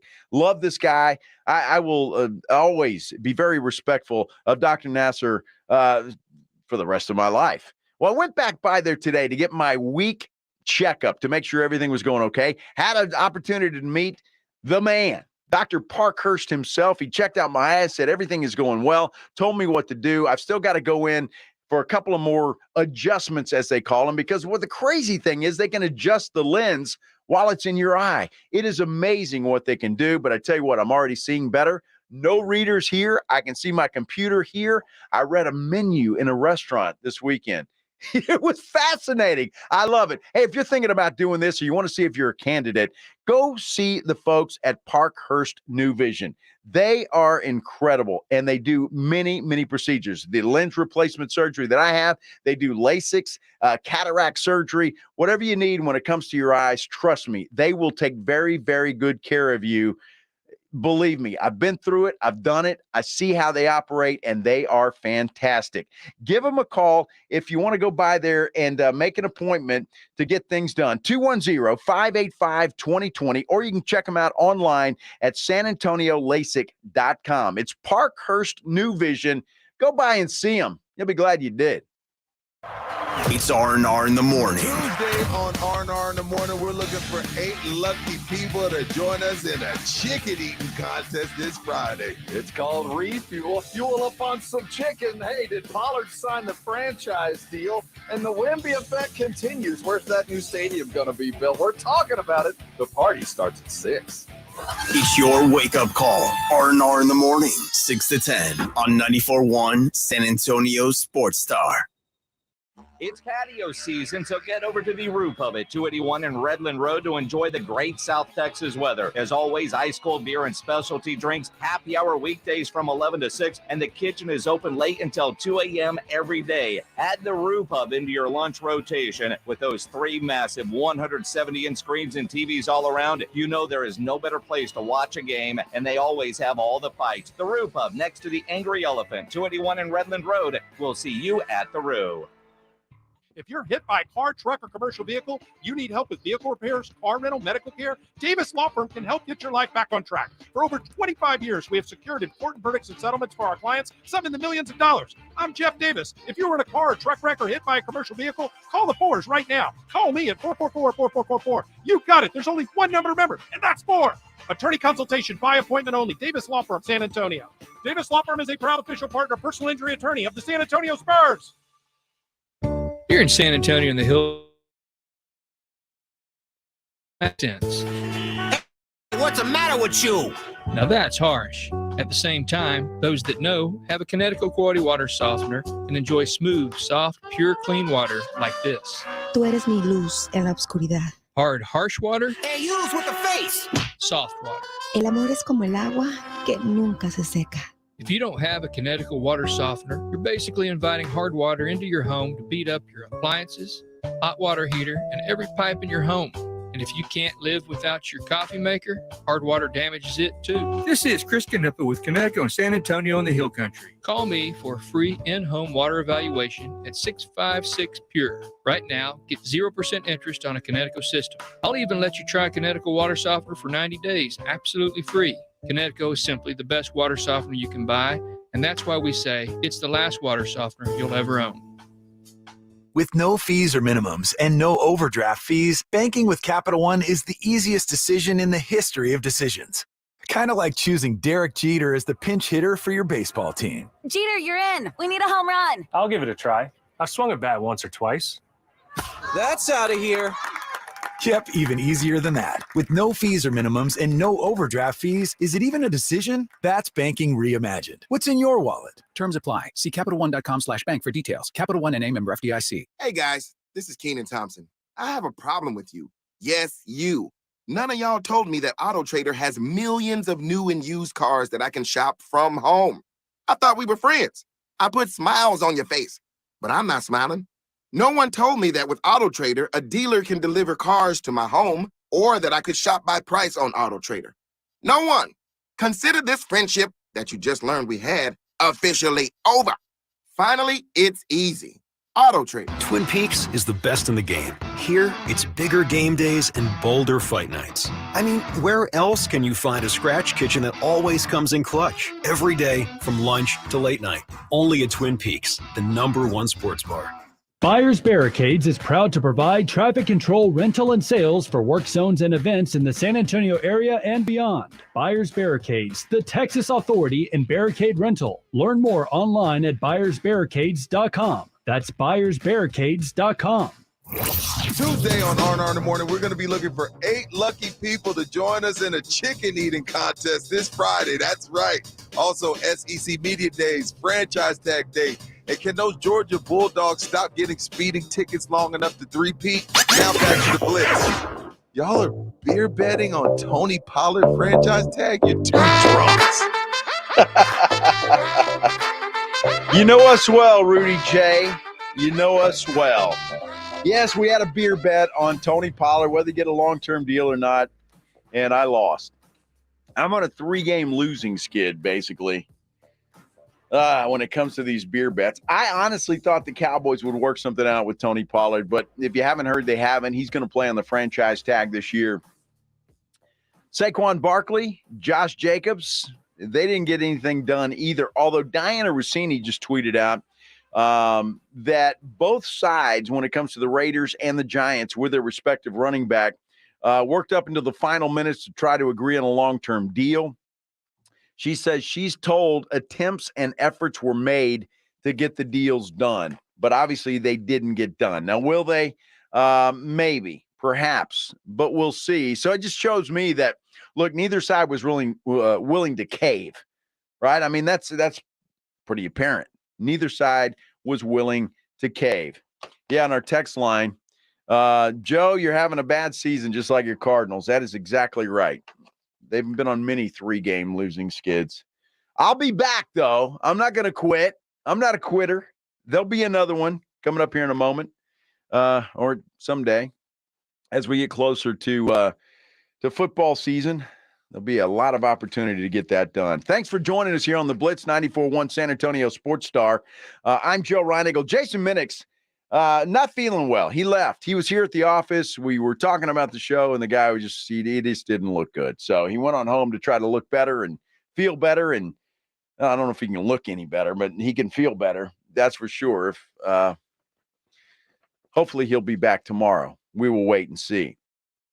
A lot of talk these days about a new arena for the San Antonio Spurs. Already getting that started. We talked about this on Friday, and they're already floating the idea of trying to find something and making some plans to get things done downtown San Antonio. Not just a Spurs arena, but a new baseball stadium for the San Antonio Missions as well. Well, there's always that talk, and this is kind of how it's done in San Antonio. There's always that talk about adding a penny or a half a penny or whatever the case may be when it comes to sales tax for people who come here, visitors, and spend the night in hotels, eat downtown, buy things downtown, that kind of stuff. And I think that's going to be part of the deal. But then politicians get in the way. And the Spurs may have a tough sell with some of this because former Bexar County Judge Nelson Wolff has already come out against it, saying it's too early to be thinking about this, that the AT&T Center, which is 20 years old now, is still too young. It's been renovated. There's been, millions of dollars spent on that facility. So he doesn't think it's a good idea and not the time.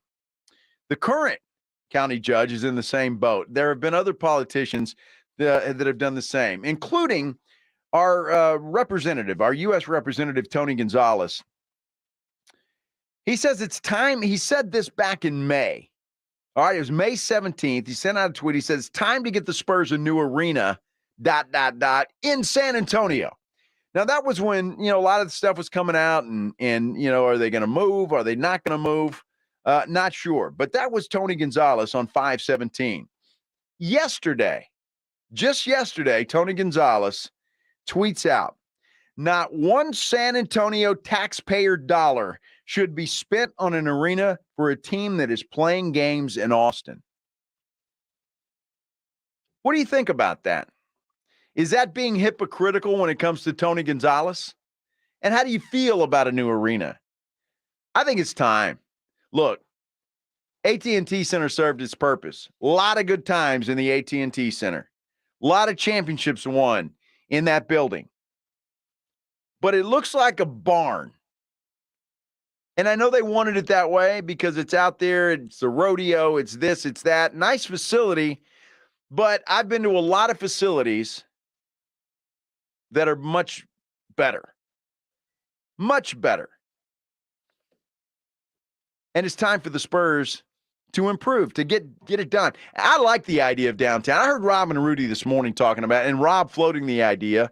I'm not sure if he's calling for this, but floating the idea of the arena to be built somewhere else, not downtown. Because let's face it, pretty much from anywhere you come in San Antonio, it's a long drive downtown. It is. From my house, it takes me about 25, 30 minutes to get there. Something like that. So I wouldn't be opposed if it was a decent location somewhere else. And I've said this before, the original location for the AT&T Center was supposed to be, or the Spurs wanted it to be, on the site where Hero Stadium is right now, on the northeast side of town off of 35. You guys know where I'm talking about. Well, the Spurs wanted a tax break at that time, and the land, which is owned by the Northeast Independent School District, wouldn't give it to them. So that's when the county stepped in and said, okay, let's do it here. And that's how that all played out. It was supposed to be there. And the idea was the same as it is now. They were going to build it there, build bars and restaurants all around it and all of that kind of stuff. And to me, that would have been a pretty good location. in my mind. Now, it's out on the edge of town, and I think that, it would have, you talk about a long drive. It's a long drive out there, and traffic out there is a female dog, all right? It is. It's tough. But that's the idea. I think it should be downtown. I really do. I want it downtown. It needs to happen. And look, this is not going to happen tomorrow or next year. We're talking 4 or 5 years down the road. You got to make plans. You got to find a spot. You got to figure out how to do everything and then build it. It'll take at least 2 years to build that thing. So we're not talking tomorrow or next year or even the year after that. We're talking 5 years down the road. And that's if they get started now. The lease for the AT&T Center runs out in, 2032, I believe, is what it is. So when you start pushing it there, I mean, you're not far off that timeline. I think that's what needs to happen. Let's get it done. It's time. And look, I don't know how you guys feel. And I know every time somebody says tax, people react. The majority of what is built in that respect, at least here in San Antonio, has been done that way. The Alamo Dome was paid off in a year with that tax, completely paid off. The AT&T Center, same thing. I mean, that's how it's done here in San Antonio. And tourists who come in, I mean, look, if you're a tourist and you're flying into a place and your hotel room costs you, I don't know, $100 a night, let's just say. I know most of them are a lot more than that, but we'll just for, easy math. And there's an extra penny on that. Are you really going to flinch? I don't think so. I wouldn't. You wouldn't even know about it, most likely, right? You wouldn't even know about it. So let's get this done. Let's get it passed. I just think there may be some political headwinds. There's going to be people in town, because there always is, who are going to be opposed to this because sports franchises should pay for their own stuff. That's what they say. SB2350 on YouTube says, I think he should have a nice glass of shut the hell up and worry about non-sports problems as an elected official. And, of course, he's talking about Tony Gonzalez and his comments. SB goes on to say, as a fan, I'd love to have an arena downtown where you could eat or drink before and after the game. And I think that's the idea. You make a night out of it. You make it, you have some fun. It's an event that you're going to. All right, you guys stay on the line. I can see you there, David. I see you're on the line. Joshua, I see that you're on our YouTube channel. We'll continue this discussion about a new arena in San Antonio and politicians, should they. Unfortunately, we're stuck with them, and they're going to have to approve some of this stuff. So, and it's going to be up to them and all of that kind of stuff. But we'll continue to talk about new arena here in San Antonio for the San Antonio Spurs when we continue here on the Blitz right here on 94.1 San Antonio Sports Star. Injuries happen, and when they do, you can skip ER and get straight to an Ortho Now Injury Clinic by TSAOG Orthopedics and Spine. Ortho Now provides walk-in care for injuries like broken bones, dislocations, sprains, strains, conveniently located in the Corey area with extended hours Monday through Saturday. They have on-site x-ray, casting, and bracing. Ortho Now has everything you need to treat your injury, but best of all, no urgent care or emergency room copay. Learn more online at tsaog.com. Car wrecks can wreck your life. They can leave you with medical bills, lost wages. Most importantly, they can leave you with lasting pain. That's why you should call Hilly & Solis. Hey, guys, it's Rudy J, and I'm here to tell you about Hilly & Solis. They're former prosecutors that know how to fight and know how to win. They're going to listen to your story and guide you through the legal process. They want to get you all the compensation you deserve. Insurance companies have their own interests in mind, so you have to keep that in mind. And their goal is to settle that claim as fast as possible for as little money as possible, but you deserve more, and Hilly & Solis understands that. Compensation for your injuries, your medical bills, lost wages, and pain and suffering. It's so important, though, that you act quickly after the car wreck. Evidence disappears, memories fade, and statutes of limitations may apply. So call them right now for your free, no-obligation consultation right now. 210-762-6261. That's 210-762-61. 210-762-6261. Principal office in San Antonio, Texas. Message brought to you by a non-attorney spokesperson. I can't wait for what's next, even with higher stroke risk due to atrial fibrillation, an irregular heartbeat not caused by a heart valve problem. Eliquis, apixaban tablets, reduces stroke risk. It's the #1 cardiologist-prescribed blood thinner. Don't stop taking prescription Eliquis without talking to your doctor, as this may increase your risk of stroke.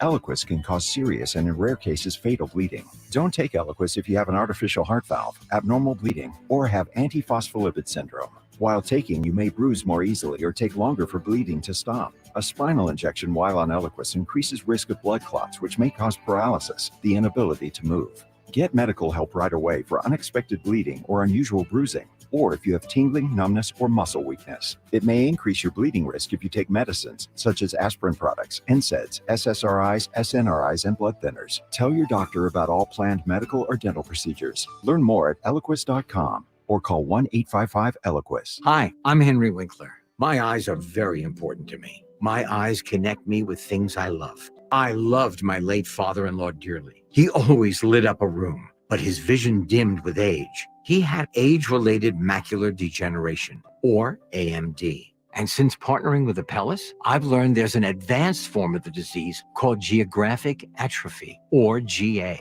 His struggle with vision loss made me want to help others know about GA's warnings. Like others, blurry or missing spots can make it hard to read or see loved ones' faces. Many have trouble seeing in low light, making driving at night difficult. GA gets worse over time and cannot be reversed. If you've been diagnosed with AMD and notice vision changes, don't wait. Talk to your eye doctor about GA today. Learn more at GAWon'tWait.com. That's GAWon'tWait.com. Ray Magliozzi here for eBay Motors. Okay, easy now. You're teaching your kid how to parallel park. Ouch! Turns out he likes to do it by feel. Don't worry, eBay Motors has bumpers, taillights, trunk lids, license plate holders, 122 million parts. Pull up just a little bit. And headlights. They've got lots of headlights. Get the right parts at the right prices. eBay Motors. Let's ride. That's Mike saying good morning. It's the best he can do right now. Yeah, not a cloud in the sky. What Mike could use is a fresh start. And Irish Spring Body Wash. The fresh scent of Irish Spring and those sensational Irish Spring suds are just the reset Mike needs. Now he's ready to go to work. It's Sunday. Irish Spring. When the spring hits you, you're ready. Pick up Irish Spring at Walmart today. Have you seen the cost of eggs lately? With these prices, we'd barely be scraping by if it weren't for Dave. It's the banking app that advances us up to $500 instantly. There's no interest, late fees, or credit checks. No joke. You can get extra cash for anything your family needs. Download the Dave app now or go to dave.com. For terms and conditions, go to dave.com/legal. Instant transfer fees apply. Banking services provided by Evolve. Member FDIC. Welcome to What If, the show where I, Jake from State Farm, answer your insurance what ifs. We've got a call from Millie. What's up? Hi, Jake. What if, hypothetically, a moose gets mad at my car and rams into my windshield? Hypothetically. Oh, just file a claim on the app. At State Farm, we're there for your what ifs. Great, but what if the moose eats my phone? Hypothetically. Like a good neighbor, State Farm is there. Call or go to statefarm.com for a quote today. Joe Reinagel, Jason Minix, The Blitz on 94.1 San Antonio's Sports Star. Happy Monday, everybody. This is The Blitz on 94.1 San Antonio Sports Star. I'm Joe Reinagel. Jason Minix, well, he wasn't feeling too well today, so we sent him home early to hopefully, get some special attention from the wife and, getting his pajamas and his house shoes and put a blanket on and watch a little TV and just, chill out a little bit. And hopefully he'll feel better tomorrow and be back with us. But in the meantime, you're stuck with me. I'm Joe, James Pledger, the producer extraordinaire for this extravaganza today. And we're talking about the San Antonio Spurs and a new arena and politicians.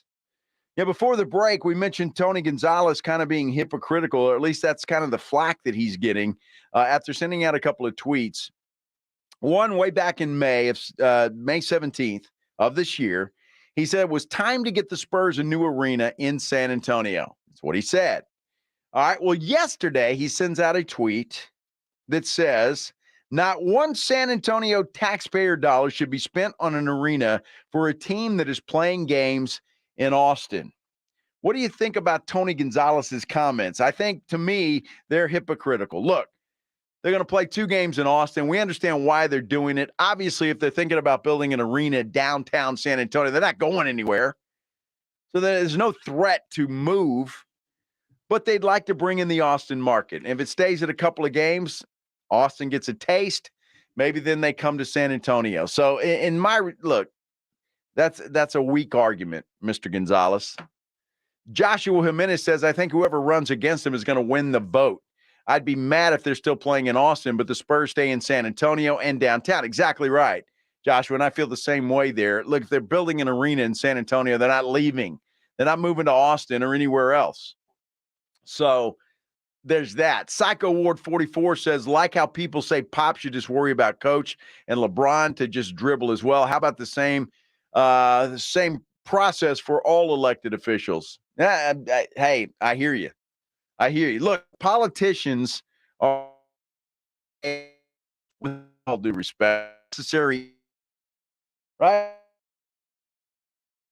What they feel is best for the people of their particular district or state or whatever it is, and that's what Tony's doing. And I think, sometimes I think people, not just politicians, but we all forget about the stuff that we said 2 months ago.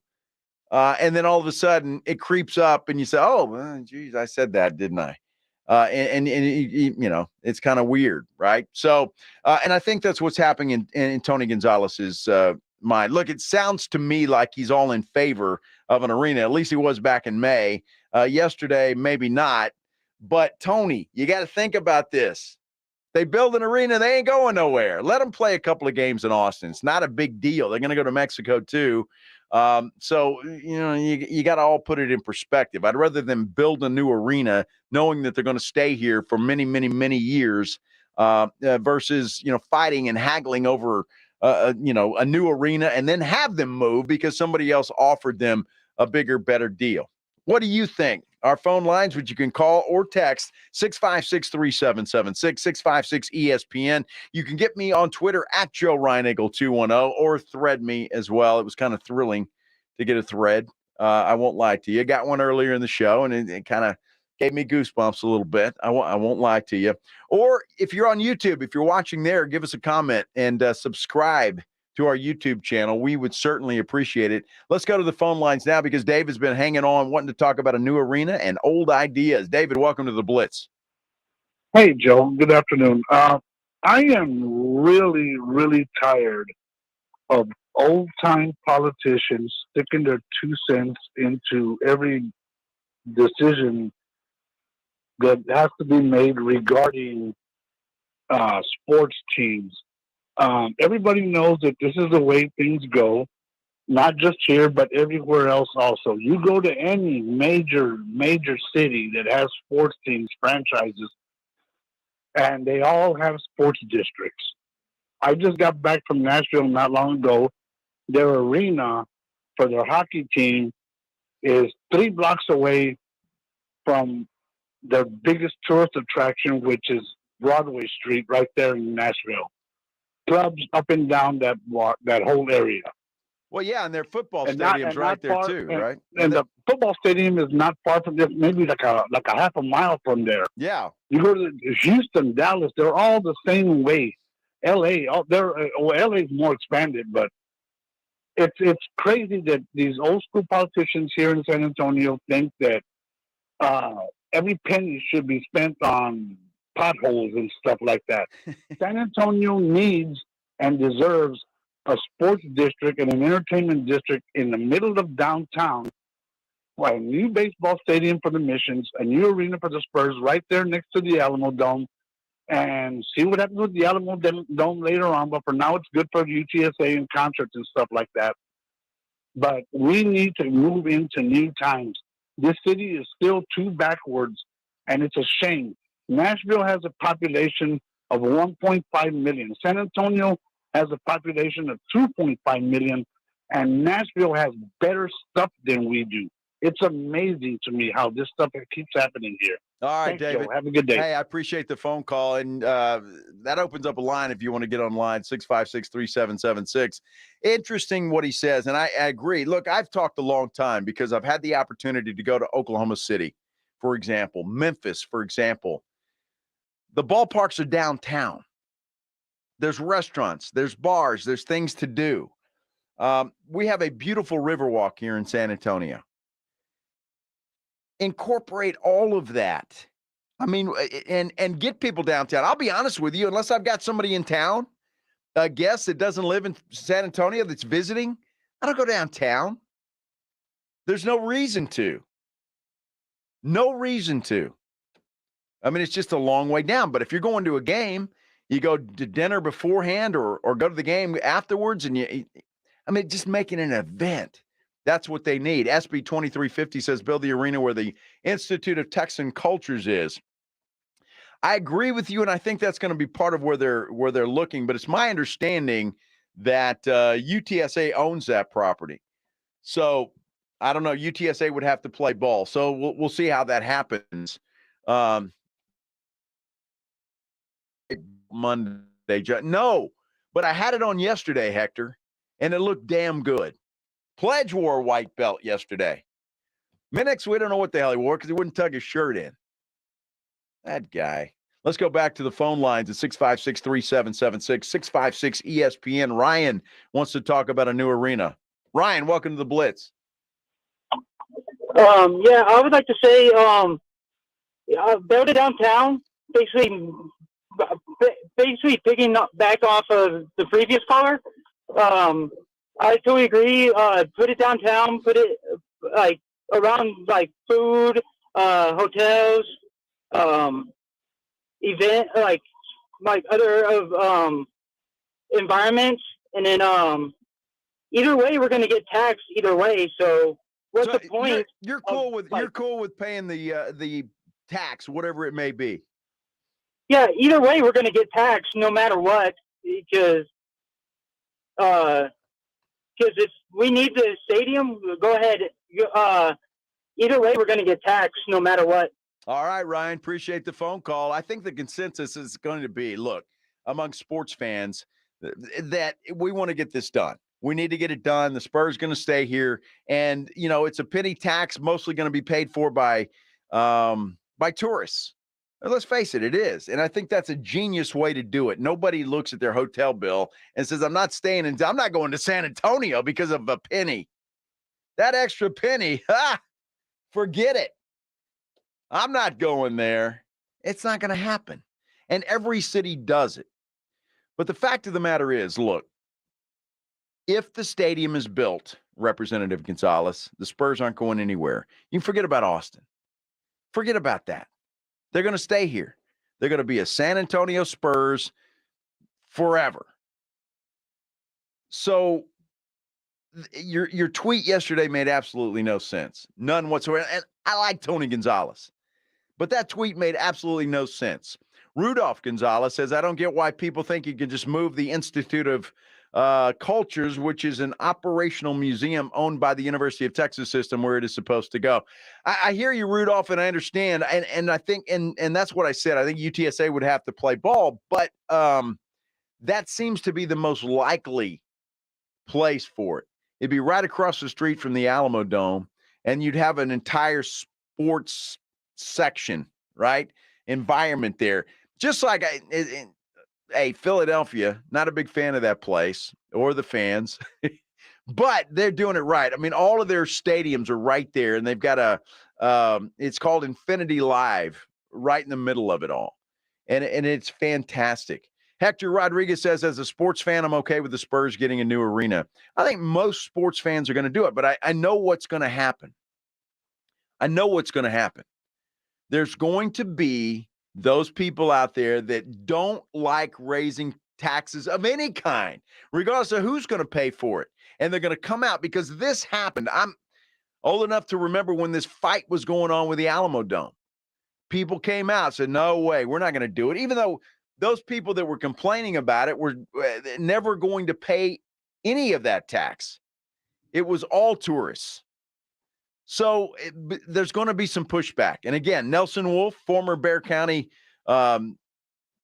judge, says, he's not for it. Says the AT&T Center is too new and there's been too much money put in there. Judge Sakai, who is the current Bear County judge, says he doesn't appear to be in favor of it either.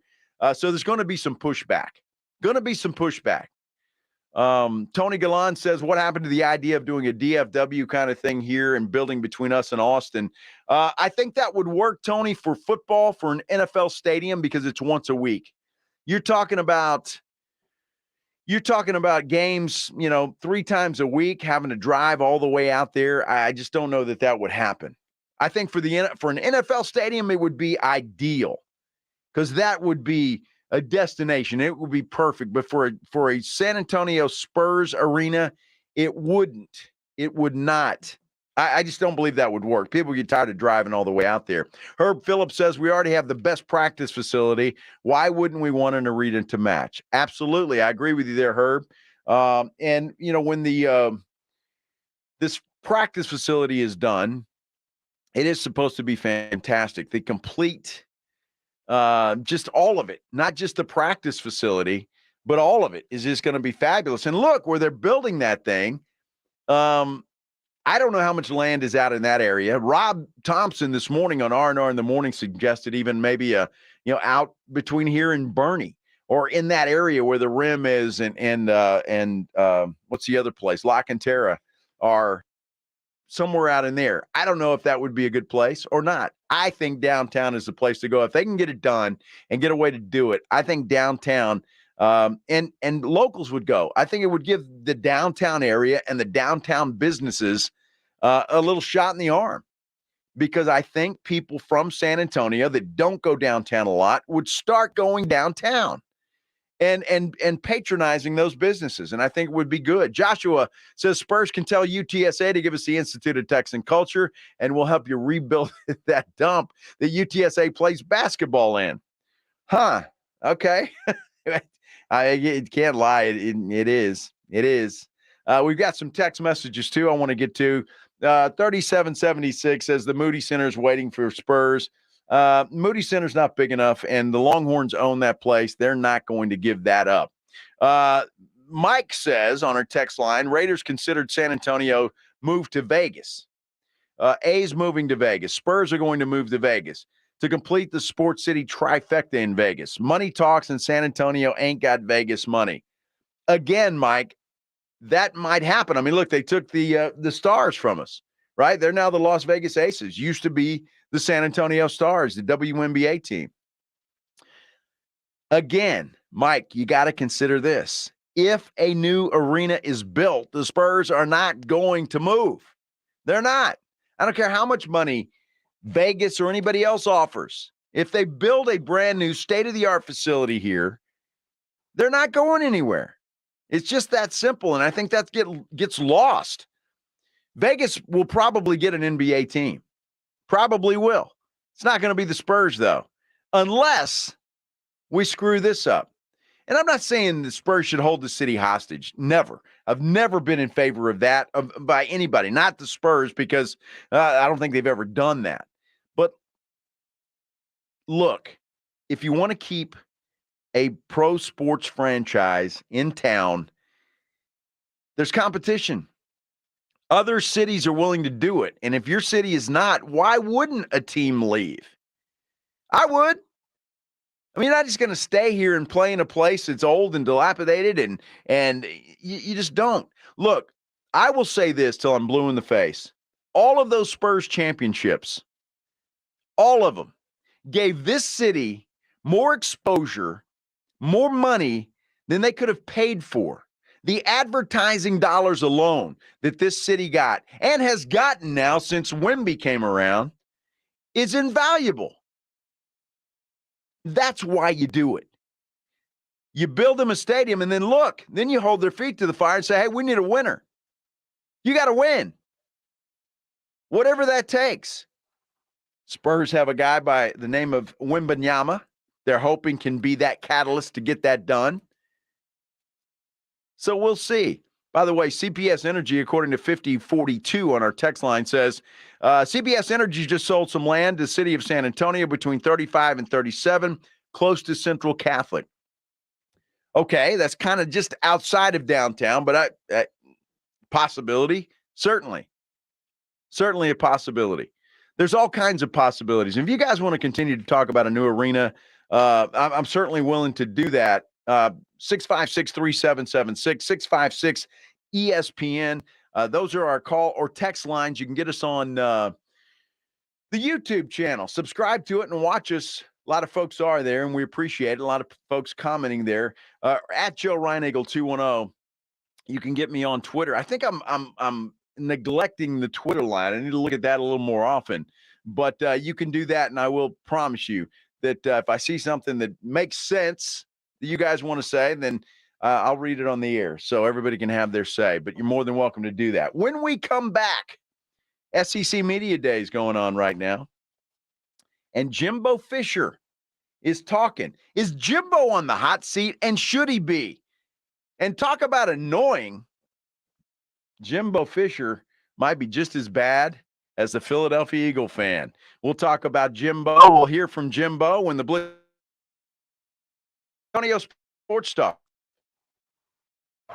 It's R&R in the morning. Tuesday on R&R in the morning, we're looking for 8 lucky people to join us in a chicken eating contest this Friday. It's called Refuel. Fuel up on some chicken. Hey, did Pollard sign the franchise deal? And the Wemby effect continues. Where's that new stadium going to be built? We're talking about it. The party starts at 6. It's your wake-up call. R&R in the morning, 6 to 10 on 94.1 San Antonio Sports Star. You know, nobody ever plans on getting arrested, but it does happen to a lot of people every day for all kinds of reasons. If you get arrested, a family member, a friend of yours gets arrested, you know you want to get out of jail fast, and the best way for you to do that is to call my good friend Albert and his great staff at AA Best Bail Bonds. The phone number is 210-225-2121. You can even text the word bail to 474747 or start the bonding process online at mybestbailbonds.com. You don't have to call attorneys or anybody else to get out of jail, and you don't want to be forced into a PR bond. If the jail offers you a PR bond, make sure you really understand what those conditions are before accepting it. Your best option for stress-free bail bonds is AA Best Bail Bonds because nobody beats their price. They offer payment plans, a free shuttle service. They're open 24/7 with offices all over San Antonio and Texas. License number 149. Call AA Best Bail Bonds, 210-225-2121. Is it time for a new lawnmower? Visit the Crush the Summer sale at Bill's Tractor and Equipment. Bill's Tractor and Gravely have teamed up to bring to you incredible savings on zero-turn mowers just in time for the summer season. Gravely mowers are designed for exceptional comfort and built for dependability. 0% financing is available on select models with approved credit. Bill's Tractor has been helping Texans with their mower and equipment needs for over 35 years. Come by Bill's Tractor and test drive a new Gravely mower or go to billstractor.com. Diamonds Direct's Midsummer Savings Event is happening right now with an extra 20% savings, an expanded selection, and in-store designer appearances. Take an extraordinary 20% off Diamonds Direct's already unbeatable prices on rings, earrings, bracelets, bands, colored gemstone jewelry, and thousands of engagement ring mountings. Meet the designers who've flown in with all new collections for the summer. The best savings, the best selection, the best value. Don't miss this once-a-year jewelry shopping event. Get details, showroom hours, directions, and more at diamondsdirect.com. O'Reilly Auto Parts provides more than just the right parts for your repair. Our professional parts people can also offer free check engine light diagnosis. We can scan your vehicle and provide a list of possible fixes. Find the right parts for you or recommend a great local repair shop. Don't ignore your check engine light. Stop by your local O'Reilly Auto Parts. O'Reilly Auto Parts. If this were a Reese's TV ad, you'd be staring at a Reese's peanut butter cup. And sure, my voice is peanut buttery smooth, but still, you need to see the peanut butter cups, right? No? I can really just say Reese's and you'll go get some? Okay. Reese's. Reese's. Reese's. Really working, actually. Reese's. Reese's. I'm on to something. Reese's. Reese's. Reese's. Have you gotten your hands on Southern Recipe Small Batch Pork Rinds at HEB yet? Southern Recipe Small Batch Pork Rinds offer big, bold flavors like sea salt and cracked black pepper, spicy dill, and Korean barbecue. Bonus, you're going to love the low-carb, high-protein, bacony crunch. Pick up your favorite flavors of Southern Recipe Small Batch Pork Rinds at HEB today. Southern Recipe Small Batch Pork Rinds. Be big, be bold, be adventurous. Learn more at southernrecipesmallbatch.com. Injuries happen, and when they do, skip the ER and get to the Ortho Now Injury Clinic by TSAOG Orthopedics and Spine. Ortho Now provides walk-in care for injuries like broken bones, dislocations, sprains, and strains. Conveniently located in the Corey area with extended hours Monday through Saturday with on-site x-ray casting and bracing, Ortho Now has everything you need to treat your injury, and best of all, no urgent care or emergency room copay. Learn more online at tsaog.com. I have diabetes. I'm at risk for pneumococcal pneumonia. I have asthma. I'm at risk too. If you're 19 or older with chronic conditions like asthma, diabetes, COPD, or heart disease, or are 65 or older, you are at increased risk for pneumococcal pneumonia. Ask your doctor or pharmacist about Prevnar 20, pneumococcal 20-valent conjugate vaccine, a vaccine that can help protect you against pneumococcal pneumonia in just one dose. Even if you've already been vaccinated with other pneumonia vaccines, Prevnar 20 may help provide added protection. Prevnar 20 is approved for adults to help prevent infections from 20 strains of the bacteria that cause pneumococcal pneumonia. Continued approval may depend on a supportive study. Don't get Prevnar 20 if you've had a severe allergic reaction to the vaccine or its ingredients. Adults with weakened immune systems may have a lower response to the vaccine. Side effects include pain and swelling at the injection site, fatigue, headache, muscle, and joint pain. For full prescribing information, please call 1-855-213-2138 or visit Prevnar20.com. This is 94.1 San Antonio Sports Star, KTFM Floresville. Touchdown Vegas! What a wild finish! Your home for the NFL. San Antonio's Sports Center. Well, it is franchise tag day, and, well, all three guys that are facing that did not reach a deal. In fact, Adam Schefter is reporting the Raiders running back Josh Jacobs will most likely sit out training camp after not reaching a long-term deal. Saquon Barkley has tweeted out, "It is what it is," suggesting that he didn't reach a deal either. Now that has been confirmed, and neither did Tony Pollard with the Dallas Cowboys. Oh, my goodness. The Blitz continues now. This Sports Center update is brought to you by Edwin Watts Golf Shops, home of the 100% satisfaction guarantee. Joe Reinagel. That's the third time in 7 seasons the San Antonio Spurs are the NBA champions. Jason Minutes. They go back to big day as Super Bowl champions. Dallas 52, Buffalo 17. It's the Blitz on 94.1 San Antonio Sports Star. Happy Monday, everybody. It is a great Monday, and you're listening to the Blitz right here on San Antonio Sports Star. I'm Joe Reinagel. Jason Minix, a little bit under the weather today. We sent him home. Hopefully he'll be better tomorrow and back in the saddle. But in the meantime, well, you're hanging with me, and you're hanging with James Pledger, who is producing this show today, as he does always. Just got a report, and if you heard the Sports Center update, Josh Jacobs, Saquon Barkley, none of them reached a deal today. Tony Pollard, we kind of knew that he wasn't going to.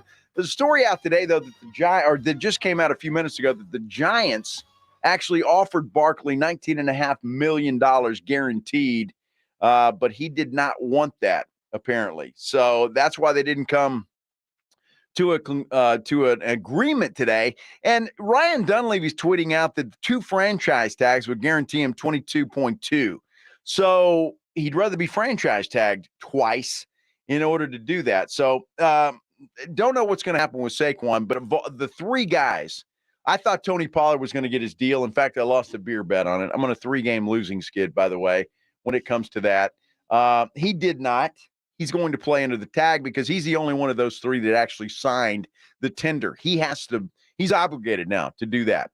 Barkley, Jacobs did not sign the franchise tag, so they won't be fined if they sit out of training camp. And then you got to wonder, the Giants play the Cowboys.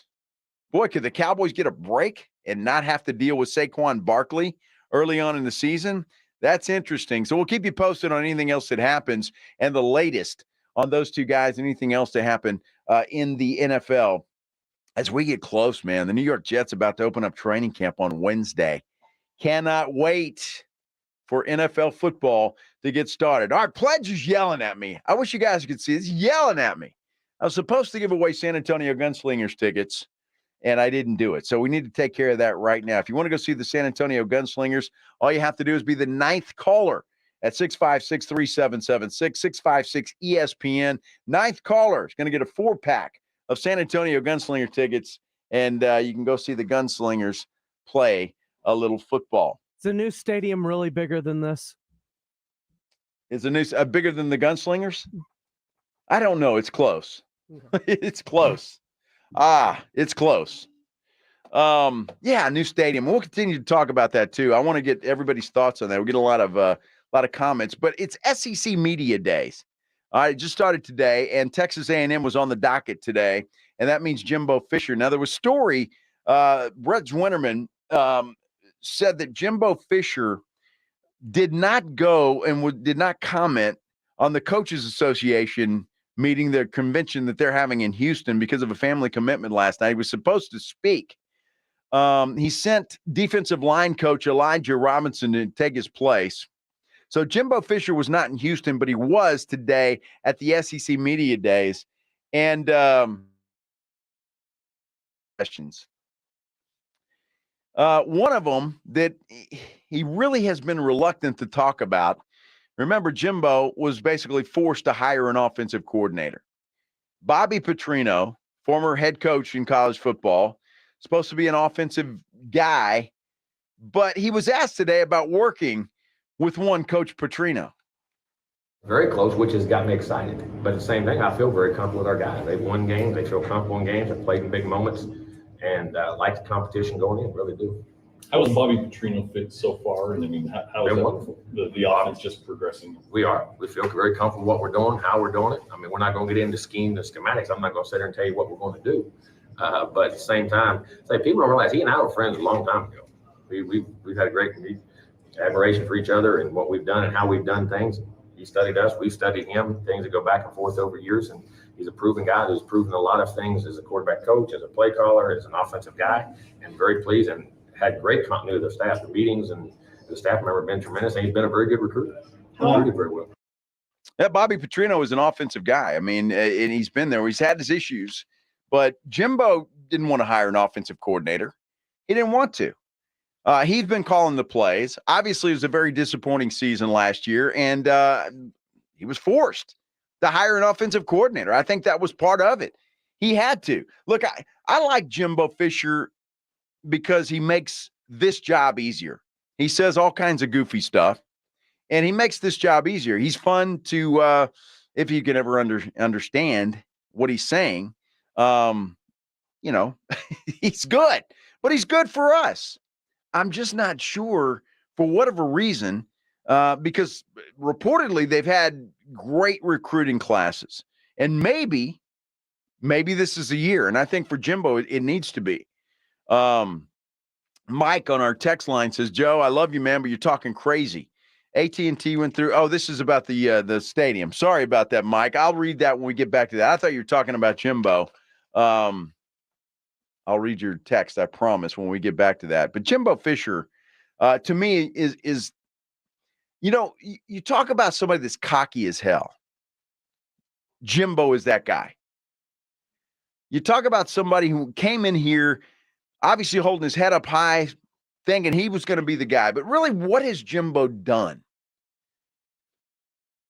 I'm not sure. Because anything he's done as a reason, I mean, he took over that team. Did he not? I'm just not sure he's the guy. And I think Texas A&M wanted to go all in, pay a boatload of money for a guy that had a name.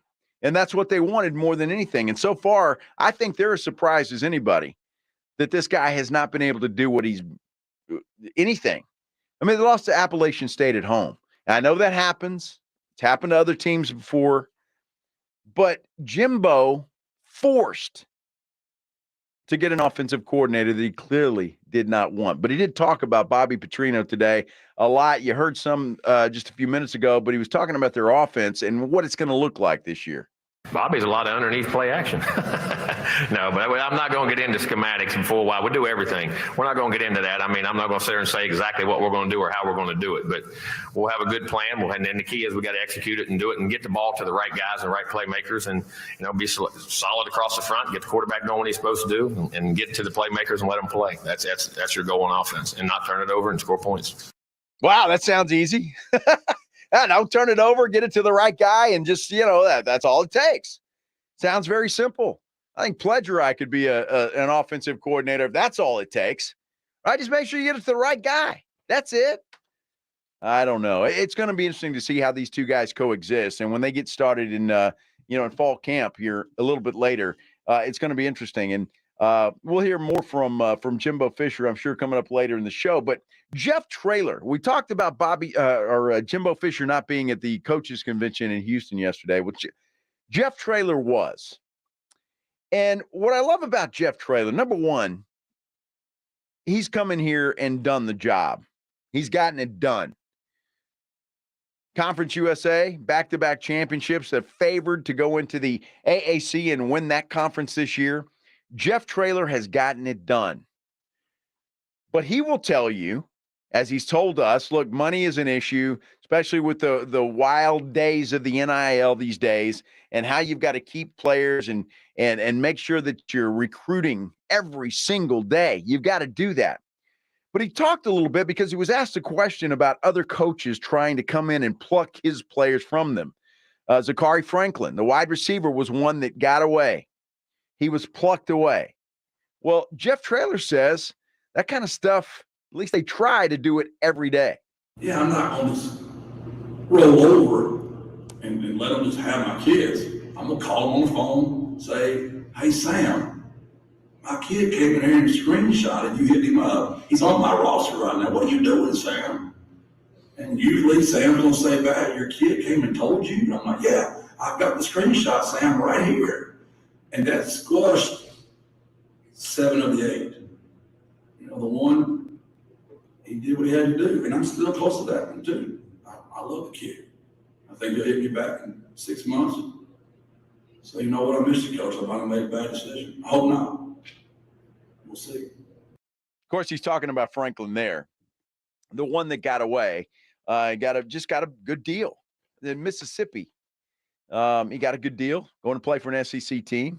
Talented wide receiver, no question. But look, Jeff Traylor has managed not only to recruit players here, but he's managed to keep most of them without the same amount of money that these bigger schools have, like Texas A&M, like Mississippi, Texas, Alabama.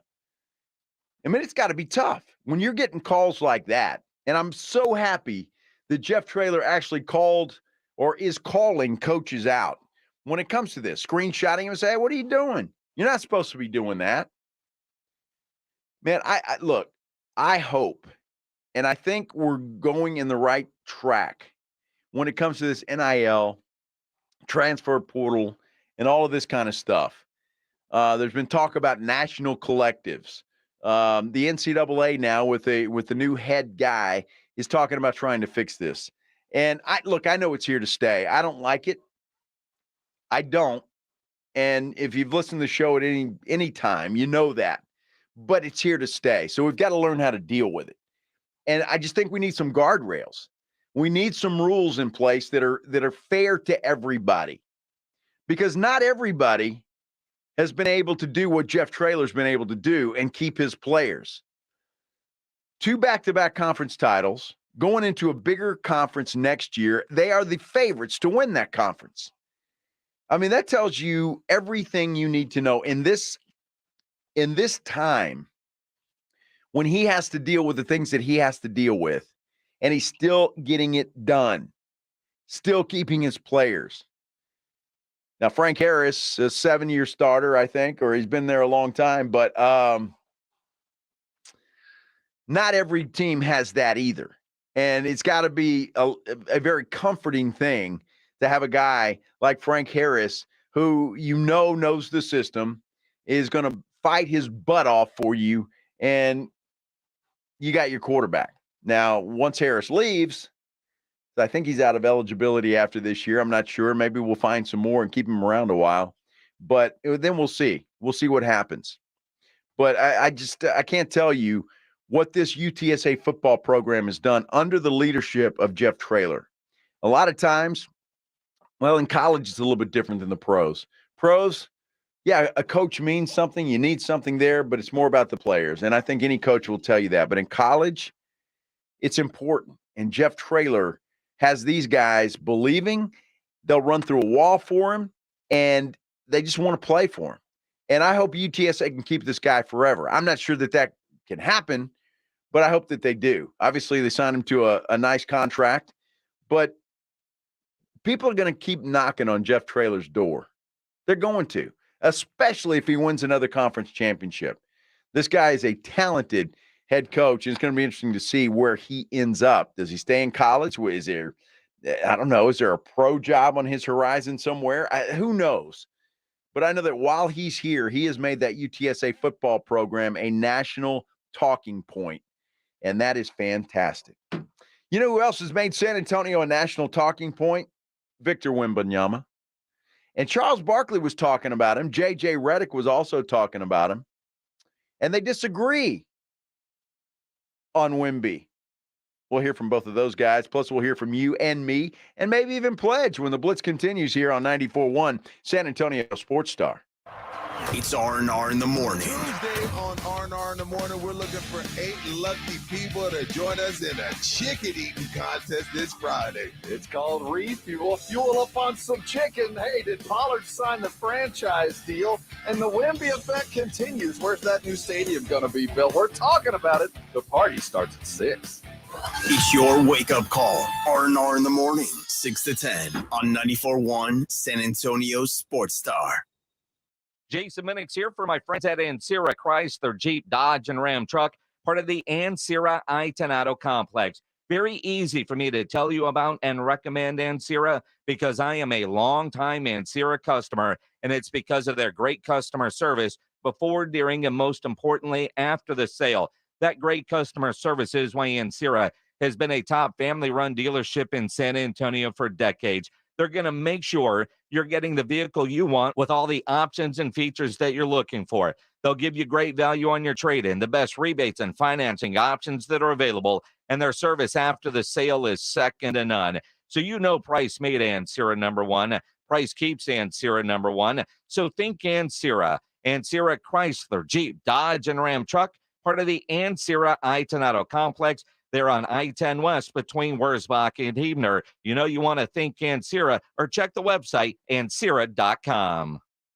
Not all pizza places are the same. Mellow Mushroom originated hand-tossed, stone-baked classic Southern pizza. Not in the mood for pizza? Order a calzone, hoagie, sandwich, burger, or a mellow salad and see how care goes into every item on the menu.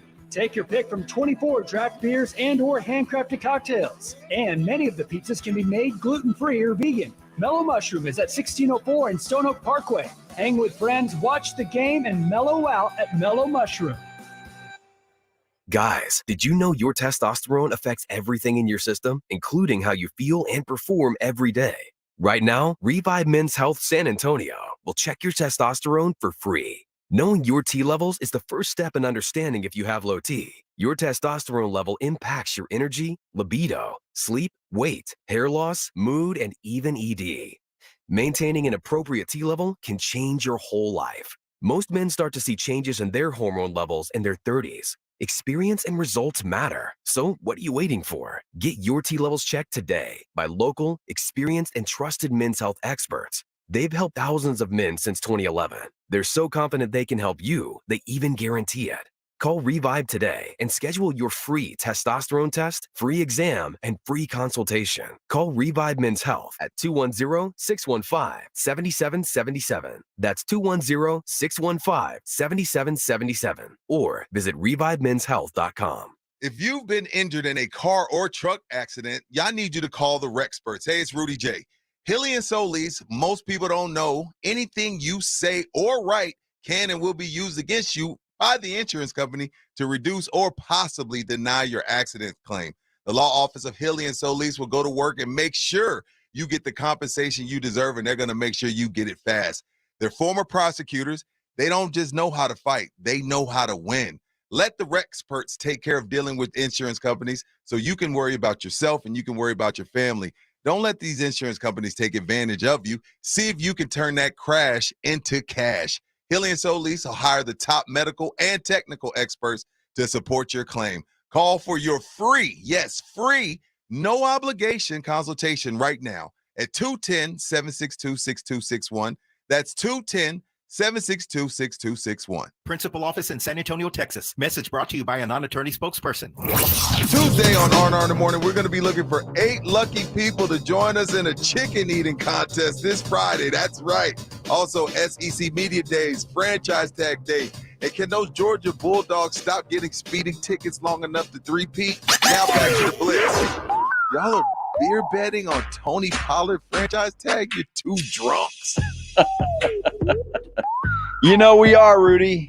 Hey, look, I really thought that Tony Pollard would get it done, or the Cowboys would get it done. But now the more you see, the fact that Saquon Barkley was offered $19.5 million guaranteed, and he turned that down. And I understand why he did. You figure if he plays for the franchise tag 2 years in a row, he's going to make $3 million more than what they're offering. Makes sense to play for the franchise tag, does it not? So I don't know. It's a mess. Look, the Giants, Josh Jacobs is a good running back, and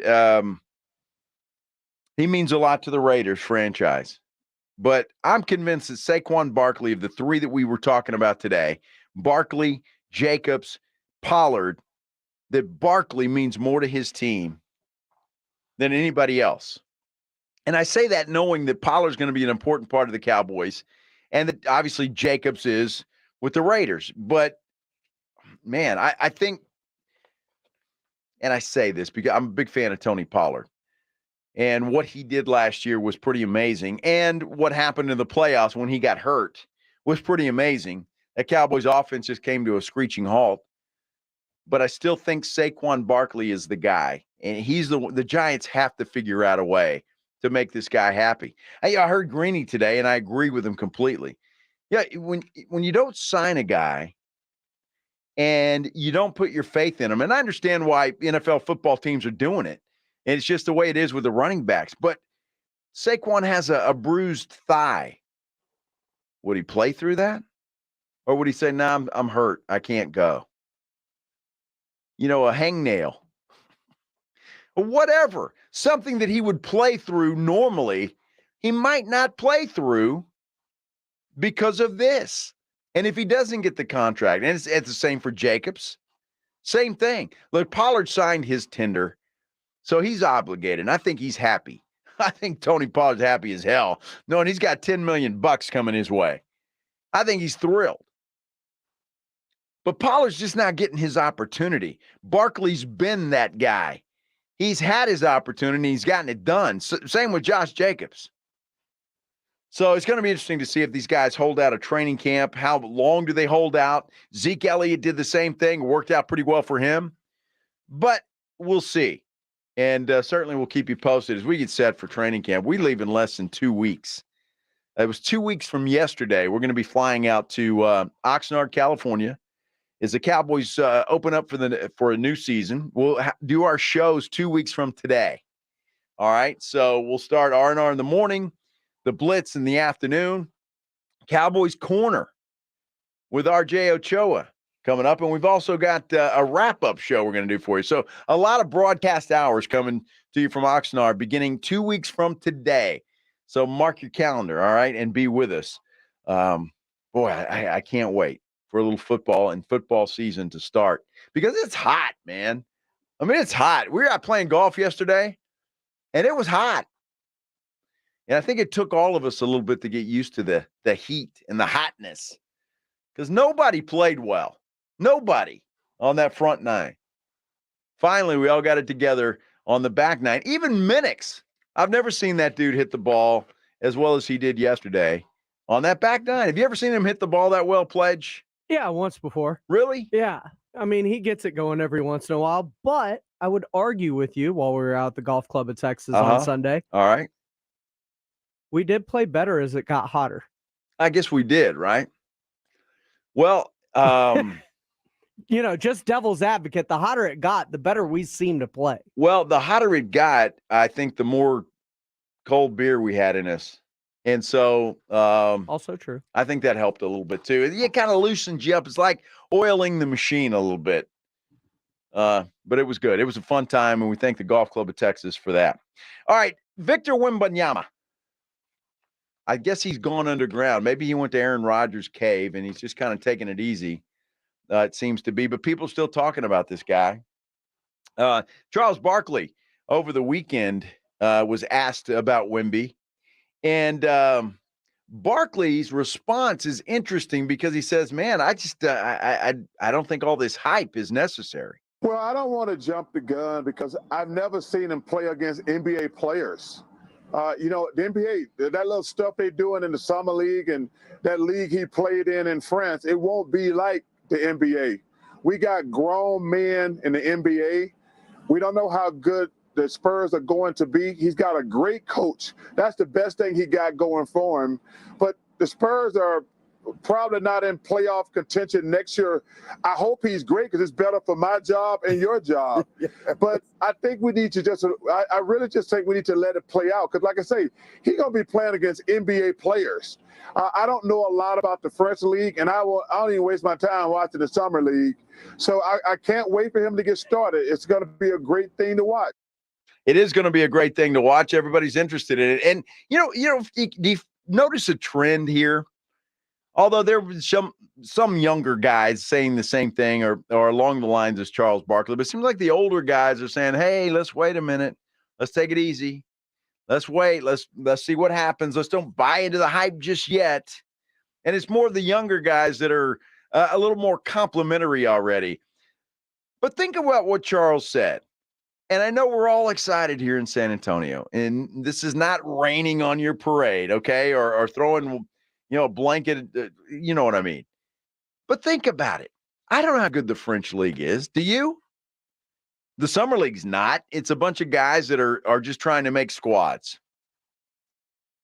I've said this before. I'll continue to say it, and I mean it. I believe it. Let's wait and see what this young man does against NBA talent, the best athletes in the world. I know it's not a physical league anymore. I've said that. I believe that. It's as soft as it's ever been. But still has the best athletes in the world. So in that respect, I agree with Charles Barkley. Let's just let this thing play out. Let's see what happens. Because I don't think anybody, and I hope nobody gets discouraged if Wemby out of the gate, first 5-10 games, struggles a little bit. And maybe he won't. Maybe he'll catch on and it'll be nothing. Be a piece of cake for this guy. But if he struggles a little bit, don't be discouraged. It's going to take him some time to get his feet wet and to understand this game with these players. It's just going to be. Everybody's going to. Well, exactly. Me and Chuck. JJ Redick, well, he's all for the hype. He's just enamored by Wemby. Well, I think in game 2, we saw what makes Victor Wembanyama such a special player. And to me, it starts defensively. His size and length, the ability to alter and block shots both on the perimeter and at the rim. And then offensively, he's a dynamic offensive player. Off the bounce pull-up. Here, just showing some crazy athleticism, plus the strength to finish through contact. And then the beautiful footwork, reverse pivot, and touch off the glass. 27 points for Wembanyama in that game, too.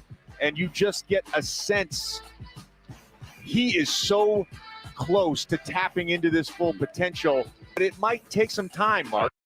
Might take some time. At least we all agree on that. Might take a little bit of time, just a little bit, right? So we got to be patient. And I think Spurs fans, for the most part, will be patient. I just don't want to hear any panic because I heard these goofballs, I didn't hear them, but I read their tweets about how this guy's a bust after that first summer league game. And it's like, come on. You want to be taken serious, at least be serious. Robert Alexander on our YouTube line says David Robinson's rookie year starting lineup, Elliott, rookie, Robinson, rookie, Willie Anderson, second year, Strickland, second year, and one vet, Terry Cummings. So why do we have to expect so much less now? Look, I just think it's going to take him a while. The guys you're talking about have been playing against these guys in the NBA, and I'm talking about growing up with them. Same kind of talent. Wemby has been in France. I don't know if the talent's similar. I'm going to say it's not. So I'm just saying, just be patient. This guy may pick it up right away. I could be dead wrong. But I'm just saying, I'm with Charles Barkley. Let's just let this thing play out a little bit. Be patient. If he struggles early on, be patient. Well, speaking of some of the guys he's going to be playing with, one of them was the second pick in the draft in Brandon Miller. And Brandon Miller, they'll say he's a tough guard. How do you define it? Like when you was matched up with him, was you like, okay, I'm playing against a big forward? Or am I like, this is like I'm matched up against a skilled center? Like, I don't know what. Because every ball screen, they kept switching with big men. So I'm like, I couldn't really explain what this is. Right. I think it's big to big switch. But Victor's, of course, not a big. Right. It's like a animal. Nah, there ain't no position for him. Right. He's a unicorn. Yeah. So it was scary weird. times for the future of the league, man. See, now, when you hear it from a guy like that who has been on the floor with Wemby and knows what it's like and has that experience, I mean, I like that, right? Now, he could just be saying that. He could be. And just to be nice, doesn't want bulletin board material. Maybe he thought it was easy to guard Wemby. I don't know. But hearing it from a guy like that, you kind of have, it makes me feel a little bit better. Look, all I'm saying is we can expect the world from this young man. Expect it. I think he's got a pretty good foundation of some young players that are ready to play, and they're going to have to mesh together as well. There's got to be some chemistry there. Sometimes that takes a long time. Sometimes it doesn't. But I just think we need to be patient. And I'm not talking about the entire season. But I think what the Spurs are doing and the moves that they have made or haven't made tells you everything you need to know. They're not expecting much this year. It's going to be a Wemby, get your feet wet, learn the NBA, and then we'll move after that. And I think that's pretty obvious by what the Spurs have done so far. So expect everything, but be patient if it doesn't happen right away. That's all I'm saying. That's all I'm saying. I hope he sets the world on fire. Because if he does, the Spurs will get a new arena, and they won't be moving anywhere. But are the politicians going to allow that to happen? That's the question. Boy, politicians are a necessary evil, aren't they? We're going to talk about one of the politicians here that's being a hypocrite, quite frankly. Talk about that and your thoughts on a new arena. And would you be willing to pay a sales tax to get that done? We'll talk about all that and a whole lot more when the Blitz continues here on 94.1 San Antonio Sports Star. Hi, Jason Minix here from the Blitz. I want to tell you about BraintreeNutrition.com. You know, if you've listened to my show for any length of time over the 15 years I've been doing this, having trouble sleeping is something that I've dealt with, either not sleeping through the night or plain insomnia. And that has changed recently with a sleep aid from BraintreeNutrition.com. Now, I've tried many sleep aids over the years that either didn't work or I woke up feeling groggy. I tried this one from Braintree to support a friend of mine, Andrew Sendejo, who, of course, played at Rice and in the NFL for a dozen years. Well, Andrew and a couple of his buddies from Rice and some doctors, including a neurologist, developed BraintreeNutrition.com. They have 4 different lines that will help your overall brain health. I've been using Restore, which helps with sleep, and it's been great for me, and Think, which helps with focus. Brain health is mental health. Learn more and order online at BraintreeNutrition.com. BraintreeNutrition.com. If you're a man and you live in San Antonio or the surrounding areas, you need to pay close attention to what I'm about to say. Are you having issues rising to the occasion? Do you constantly worry about whether or not you can perform? Have you completely stopped having adult time? Is it something you just don't talk about? Guys, we have a solution. Mojo, the 100% guaranteed male enhancer pill that's fast, effective, and was designed to reignite passion, performance, and confidence in the bedroom. Yeah. Be ready at a moment's notice with the Mojo Male Enhancement Pill from Pure Line Nutrition. And for those of you who have used Mojo, check out Mojo Enduramax. Touchdown! A new formula that improves the potency and effectiveness of Mojo. Get fast results, last longer, and be the man she'll never forget. Mojo and Mojo Enduramax, 100% natural male enhancement formulas, only available at Pure Line Nutrition. Call now, 210-494-2210. That's 210-494-2210. Or visit us online at thepureline.com. Yeah, I'm so stressed. Our business is growing. We've got people all over now. Ooma. What is that? Meditation? I'm recommending the Ooma cloud phone system with auto attendant and more than 50 features. Ooma? Yep. Switching to Ooma is a cinch. Just $24.95 per month per user, plus taxes and fees. Ooma. Now you're feeling it. Find small business calm at ooma.com/radio. That's OOMA.com/radio. Freshness made easy with Febreze small spaces. Want continuous freshness that fights odors with no batteries and no outlets? Try Febreze Small Spaces. Ah, but what's a small space? To answer that, we brought in our lawyer. Small spaces include, but are not limited to, bathrooms, closets, laundry room, kid room, pet corners, man cave, shoe sheds, most nooks, and all crannies. There you go. Febreze Small Spaces is the world's most convenient. Febreze Small Spaces is super convenient and never stops freshening for 45 days. Free happy Febreze, la la la la la. Hi, I'm Henry Winkler. My eyes are very important to me. My eyes connect me with things I love. I loved my late father-in-law dearly. He always lit up a room, but his vision dimmed with age. He had age-related macular degeneration, or AMD. And since partnering with Apellis, I've learned there's an advanced form of the disease called geographic atrophy, or GA. His struggle with vision loss made me want to help others know about GA's warning signs. For some, straight lines seem wavy, like when looking at a door frame. For others, blurry or missing spots can make it hard to read or see loved ones' faces. Many have trouble seeing in low light, making driving at night difficult. GA gets worse over time and cannot be reversed. If you've been diagnosed with AMD and notice vision changes, don't wait. Talk to your eye doctor about GA today. Learn more at GAWon'tWait.com. That's GAWon'tWait.com.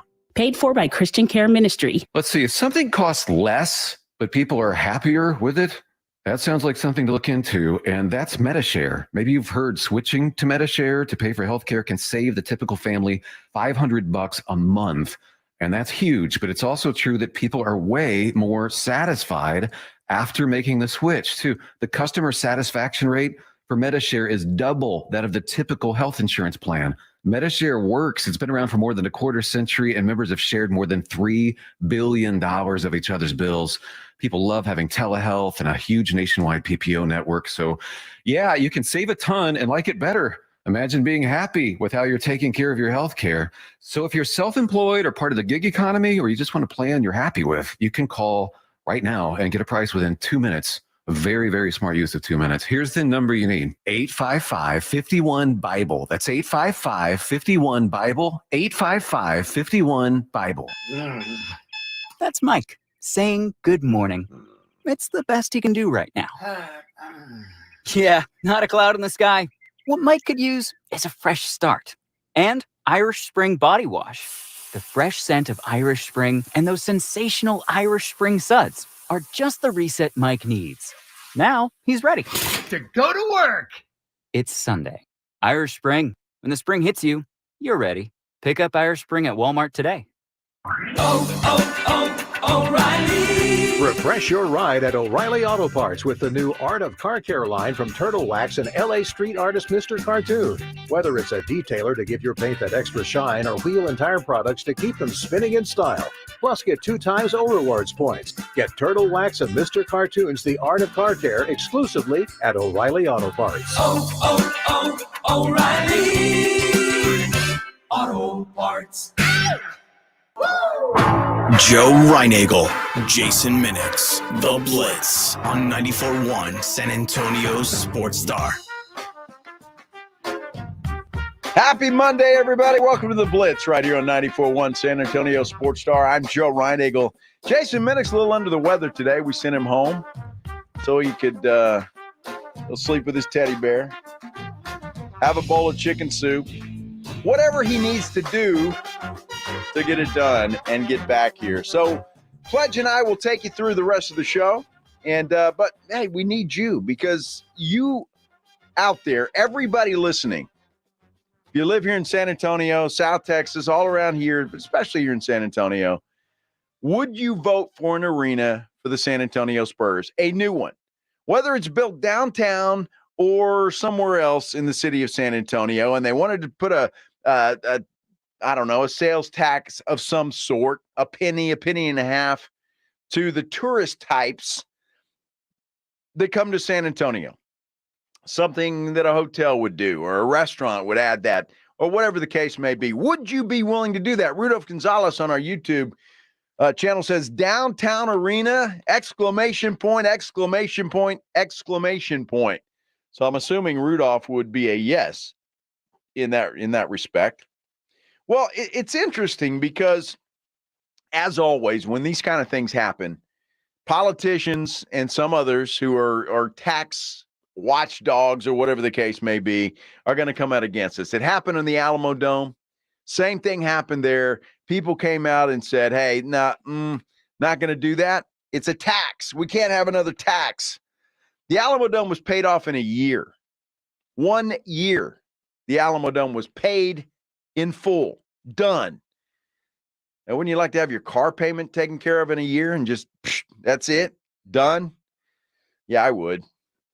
Well, Tony Gonzalez, who is our U.S. representative for this area in San Antonio, good guy. I like Tony. But he really kind of stepped in it, if you will. Back on May 17th, Tony says, and he tweeted this out, and he says, it's time to get the Spurs a new arena, ... in San Antonio. So in other words, get them a new arena in San Antonio so they're not moving to Austin or anywhere else. I'm assuming that's what he meant by that. Time to get it done. Well, less than 2 months later, because he tweeted yesterday, not one San Antonio taxpayer dollar should be spent on an arena for a team that's playing games in Austin. Now, that doesn't make a lot of sense to me. You want to get them a new arena so they won't move to Austin, but then on the other hand, you're saying taxpayers aren't going to pay for this for a team that's playing in Austin. So, Tony, the only thing I would say to you would be, if you build them an arena, they're not going to Austin or Vegas or anywhere else. So why wouldn't you chip in as a taxpayer? Why wouldn't you? To get them a new arena, if that makes them happy and keeps them in San Antonio. And I know what people are going to say, and this argument drives me up the wall. I'm not a taxpayer that's going to pay for a big, pro sports franchise. They've got a lot of money. This city benefits from the San Antonio Spurs financially. It benefits big time by the San Antonio Spurs. When the Spurs were winning all their championships, this city had more advertisement nationwide than it could have ever paid for. And guess what? This city is getting more advertisement now and will have more money funneled into it now because of Victor Wembanyama. The city's going to be nuts when the NBA season begins. But already, how many times have you heard San Antonio, the Spurs, San Antonio? It's all over the place. You can't buy advertisement like that. You just can't. Sports franchises to cities are important, and they help the city. There have been some cities, Seattle, the great example. The Sonics left there. They've been trying to get an NBA team back there forever. Why did the Sonics leave there? Because they wouldn't build them a new arena. They wouldn't build it for them. Oklahoma City did, and they moved to Oklahoma City. Seattle, again, is being promised by Adam Silver that if there's ever an expansion, they'll be one of the first in line. They want it back. It's important. It makes sense financially to have it back. Tony Galan says, I still don't understand the whatever tax that is, 0.9 I pay in gas and never really question it. So why not? But I want a Major League Baseball stadium as part of it. Okay. I don't think that's going to happen, Tony, but I understand what you're saying there. It would be a nice stadium. I'm hoping, similar to what they have in Round Rock. That's a beautiful stadium. If it was something similar to that, that would be fantastic. But you're right about the gas tax. I mean, it's a lot more than that, I'm afraid, man. It's a lot more than that. And yeah, it's a big tax, and I don't know what they do with it. All the construction there on 1604, maybe that's part of it. I'm not sure. I would assume that it is. Look, it's important to this city that the San Antonio Spurs stay here. And I'm not saying that they're going to leave. I know everybody panicked with the Austin thing, and I get that, and rightly so. I don't blame any of you for having a little bit of panic. But if you build that arena, they're not going anywhere. And so that's when I see this tweet from Tony Gonzalez yesterday. This was just yesterday. No San Antonio taxpayer dollars should be spent on an arena for a team that is playing games in Austin. If you build the arena, they're not going to Austin or anywhere else, and nobody can lure them to there, not even Las Vegas. But if you don't, as a business, and you're the San Antonio Spurs as a business, wouldn't you listen to offers from other cities? I would. I mean, if your city, the city that you're in, is not going to help you succeed, help you get better, then wouldn't you listen to offers? It's kind of the same in your job. If you got a job and somebody comes and offers you another job, paying you more money than with the place you're working now, you're going to consider it for sure, aren't you? I mean, you'd be stupid not to consider it.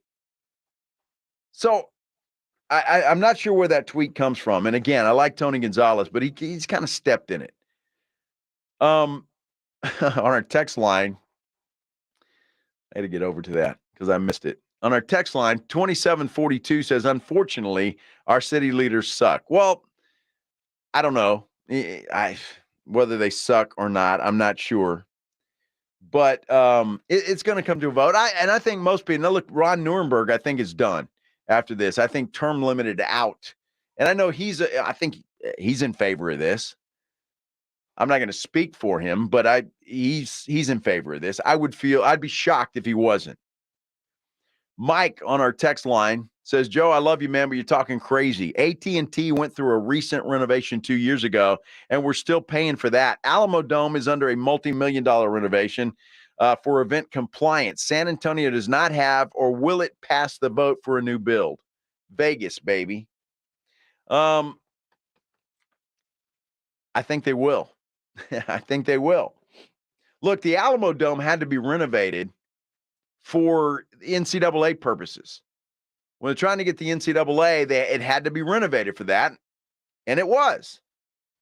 I think we will. Look, there's too many people now in this city that understand the importance of sports and events, sporting events, like the Spurs, like the NCAA.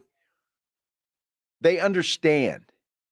They understand the economic benefit to this city when that happens. So I think it will pass. I think it will pass. Figs 2022 says they pretty much had games in Austin to scare the people. Figs, I don't think so.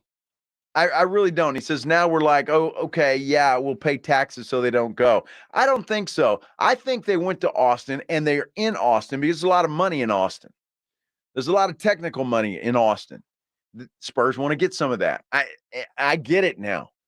In order to be viable and financially stable, I think Austin. Look, San Antonio is a great city. I love this city. I live here the rest of my life. Lived here for a long time. I love this city. But when it comes to us in Austin, when it comes to corporate dollars, we just don't compete with that. We don't. Spurs recognize that. They just want to get a piece of that action. That's what they're trying to do. And that's the bottom line. So look, Texas, University of Texas owns Austin. They're not going to give up the Moody Center. The Longhorns aren't. Plus, it's too small anyway. Building an arena somewhere over there, I don't know. Maybe somebody would do that. But I don't believe the Spurs want to leave here. They don't. San Antonio, it's the San Antonio Spurs. They don't want to go anywhere. But you have to invest in a business to make it viable. And that's what the city may be asked to do. I don't know if this is going to happen or not, or whether they're going to ask for tax dollars. I'm assuming they're going to. But it's something that you or I most likely will never see. And if we do, look, I don't know what a hotel room costs downtown. They're expensive, most of them, $300. And so you're adding a tax, a penny to that. I don't think people, if they're coming to San Antonio, you're staying in a nice hotel, your room rate is what it is, and there's an extra penny on there. Is that going to keep you from coming to San Antonio? No, it's not. So again, you do it. What do you guys think? 656-3776, 656 ESPN. You can get me at Joe Reinagel 210 on Twitter, or you can comment on our YouTube line like Tony keeps doing. Tony and I have a great conversation here, and I agree with some of what he says. But he says, has Texas allowed gambling, we'd be breaking ground on a new complex right now. I'm not sure that that's the case, Tony, but I'm all for you there. Texas should have considered putting that on the ballot. Sports gambling. Eric Montez says a new arena wouldn't just house the Spurs. Well, who else would it house? Would it be, I don't know, concerts? We're still going to have the AT&T Center. Yeah, I don't know. I don't think they tear that place down. You're still going to have that. So I don't know, but it could be more attractive to concert events, comedians, entertainers of all sorts. I just think it makes sense for this city to do this. And again, keep in mind, the AT&T Center is 20 years old. The lease runs out in 2032 between the county and the Spurs. By the time a new arena is built, you're talking 5 years down the road, 6 maybe. I don't know how long all of that takes by the time you find a place, you clear it out, you get all the details, whoever you're buying it from or whatever that's going to do. Plans need to be drawn, and then the construction of something like that's going to take a couple of years, isn't it? I'm not a construction guy, but I would assume for a big building like that, it's going to take a couple of years to get it done. So you're talking 5-6 years down the road. That gets you pretty close to the 10 years that we have remaining. Yeah, it's funny because we're talking about Tony Gonzalez and his tweet back on May 17th was on 5/17, one day after the NBA draft lottery. The draft lottery was on May 16th.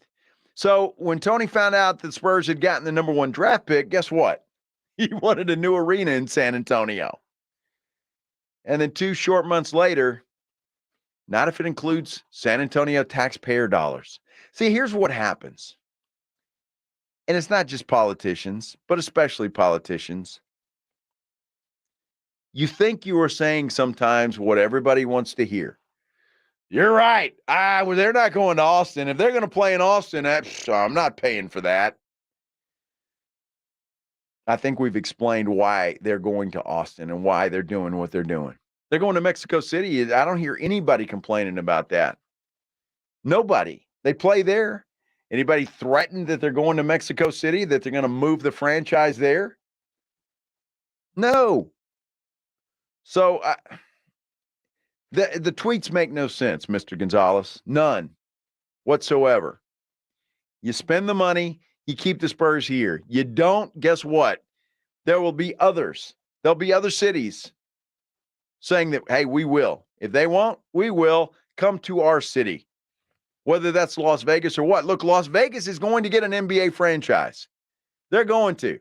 They've already taken the San Antonio Stars from this city. I don't know how big the Stars were here in San Antonio. Becky Hammond put them on the map.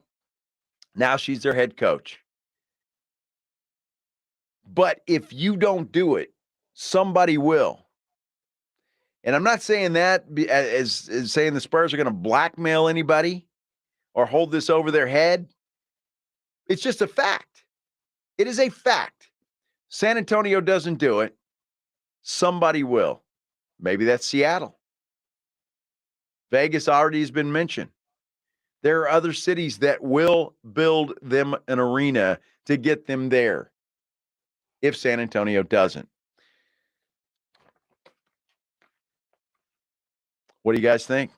It's got to be done. And it's got to be done downtown, doesn't it? It's got to be done downtown. Herb says put UTSA and UIW in the AT&T Center.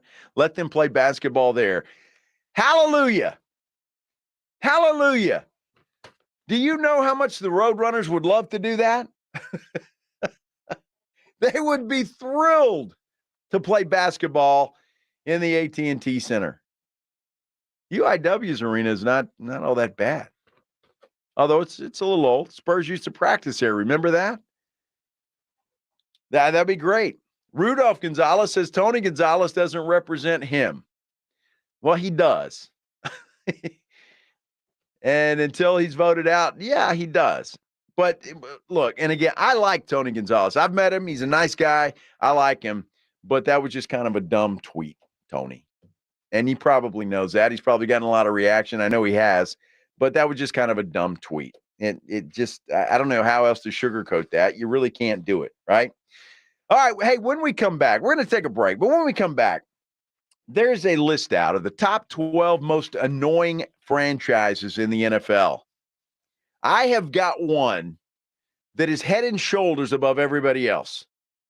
Most annoying of all time. And I'm going to let you know who that is when the Blitz continues. You're on 94.1 San Antonio Sports Star. First, though, I need to hold on one second. Got you. Okay. First, though, I got to tell you about this. And I'm proud to do so. I tell you what, I've been introduced to a luxury line of skincare products. It is designed to take your grooming to the next level. And I'm talking to you guys because this is what it's for. Although they do have a women's line too. But I want to specifically talk to the guys because, I was told a long time ago that I needed to take care of my skin or better care of my skin. And this is when I first got into TV.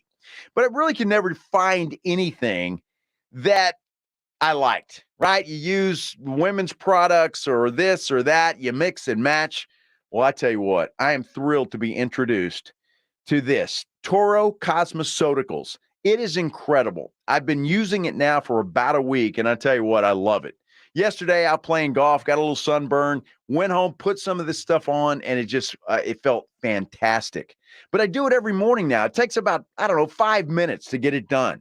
And you do the same thing every day, and you're going to notice the difference. Luxury skincare just for men. And get this, guys, it is affordable. I promise you it's affordable. Everything you need. I use the face wash, the moisturizer, the toner, the eye cream. They even have a shaven beard oil. Feels great going on. It can actually repair your skin. That's right. You're going to look healthier. And yeah, you're going to look younger too. Toro's a game changer. It's an experience and it is all for men.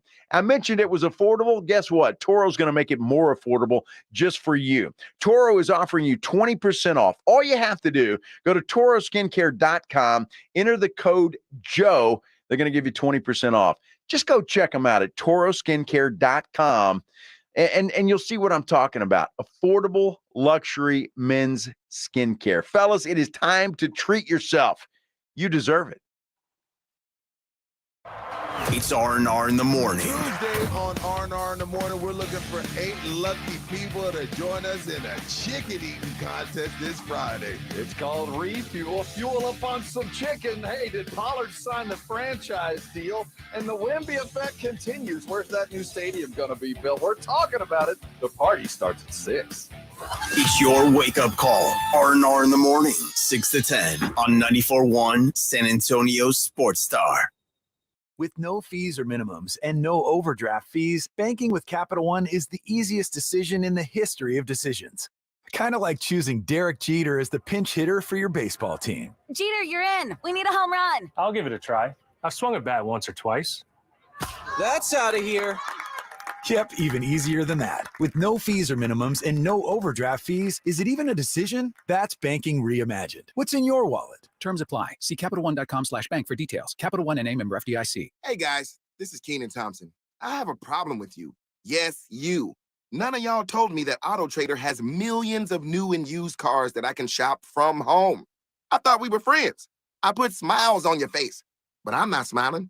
No one told me that with AutoTrader, a dealer can deliver cars to my home or that I could shop by price on AutoTrader. No one. Consider this friendship that you just learned we had officially over. Finally, it's easy. AutoTrader. Nigel, I'm going on vacation. Don't touch anything.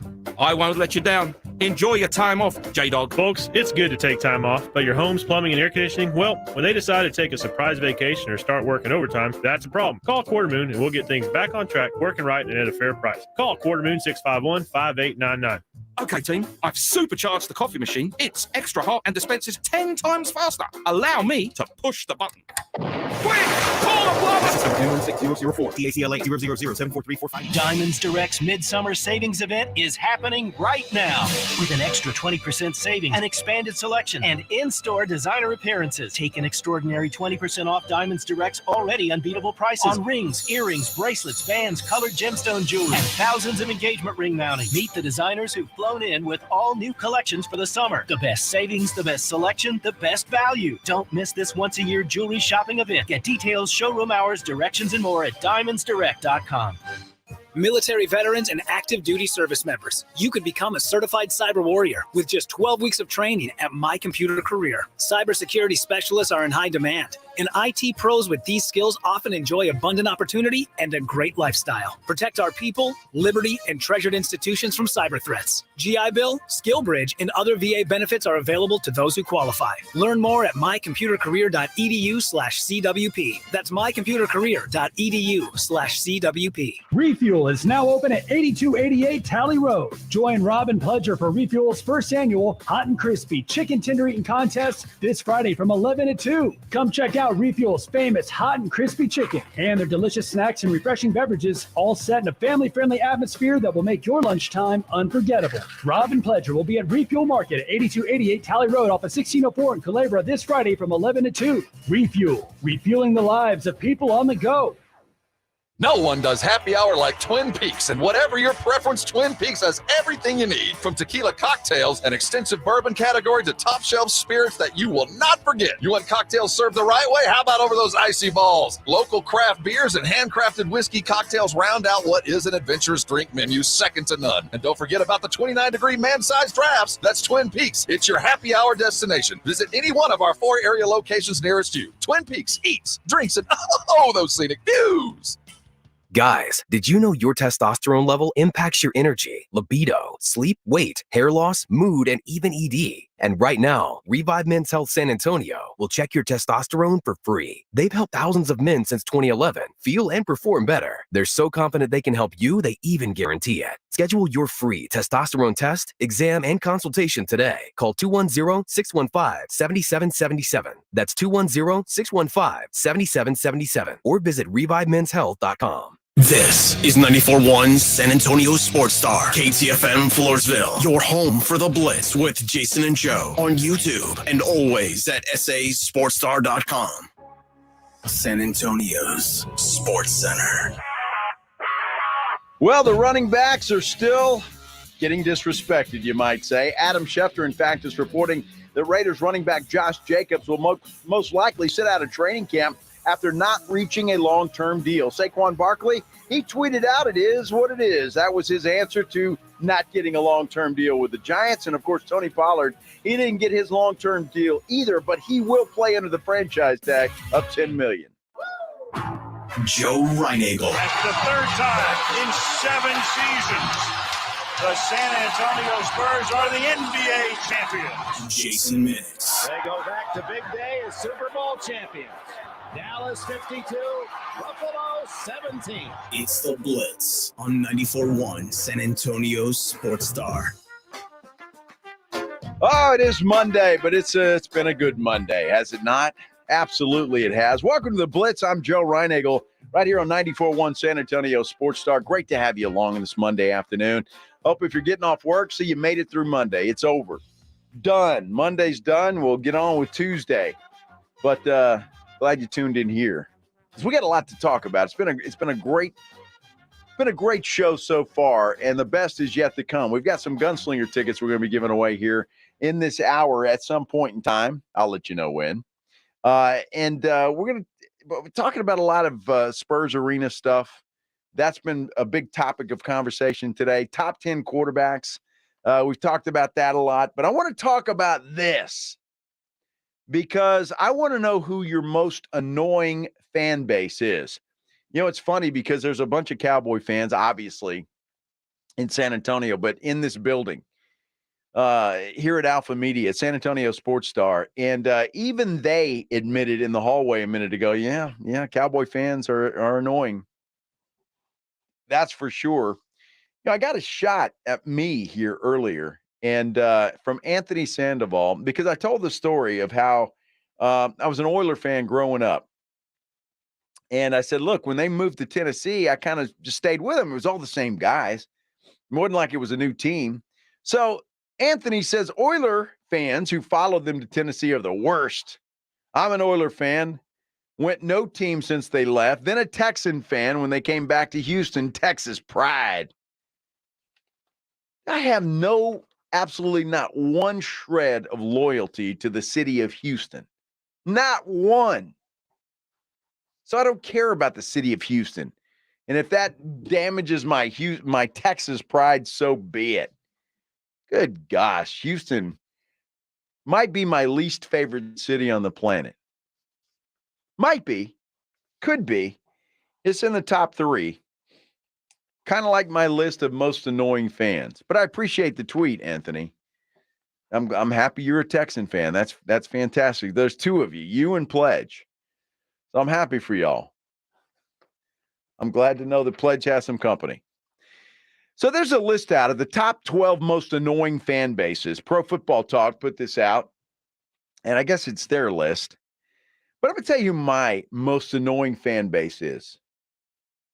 And it's really not even close. The Philadelphia Eagles. I hate everything about you. Yes, absolutely. Philadelphia has got to be the most annoying.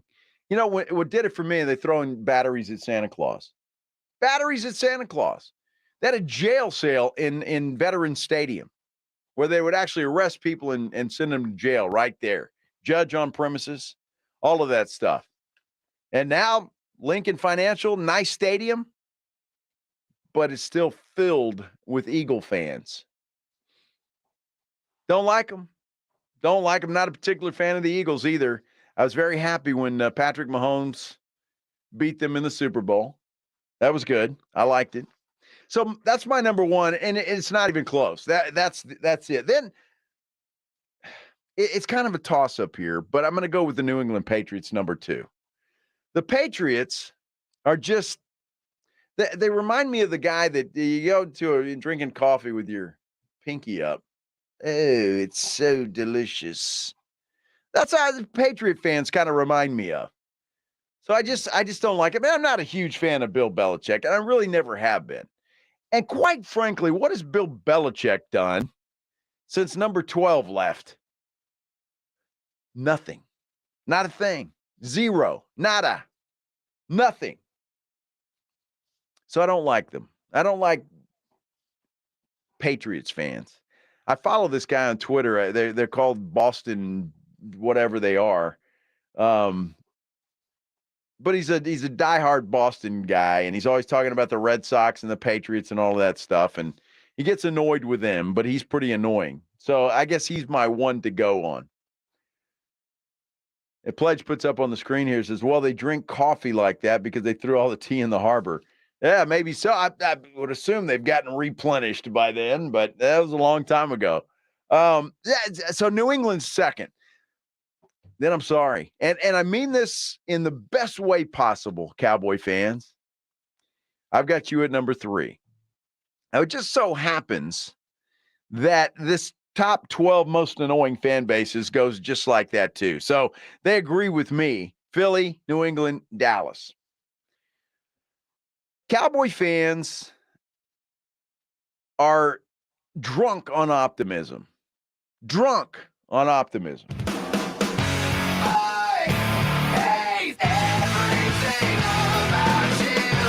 And I guess that can be a good thing because every year is their year. Every single year is their year. This is going to be it. We got the best team. We got Stephon Gilmore, Brandon Cooks. This is the team. We're going to get it done. Look at that defense. Dak already saying he's not going to throw more than 10 interceptions this year. Cowboys, this is your year. It gets annoying. It does. And I guess I have something to go on because I'm the same way with Cub fans because they suck worse than anybody.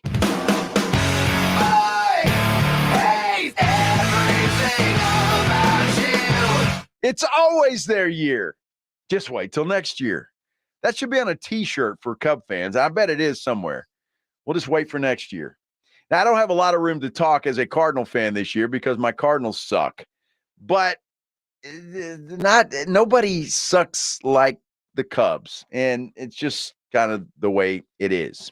So I'm going to go in the list backwards. You know my top three: Philly, New England, Dallas. What are yours?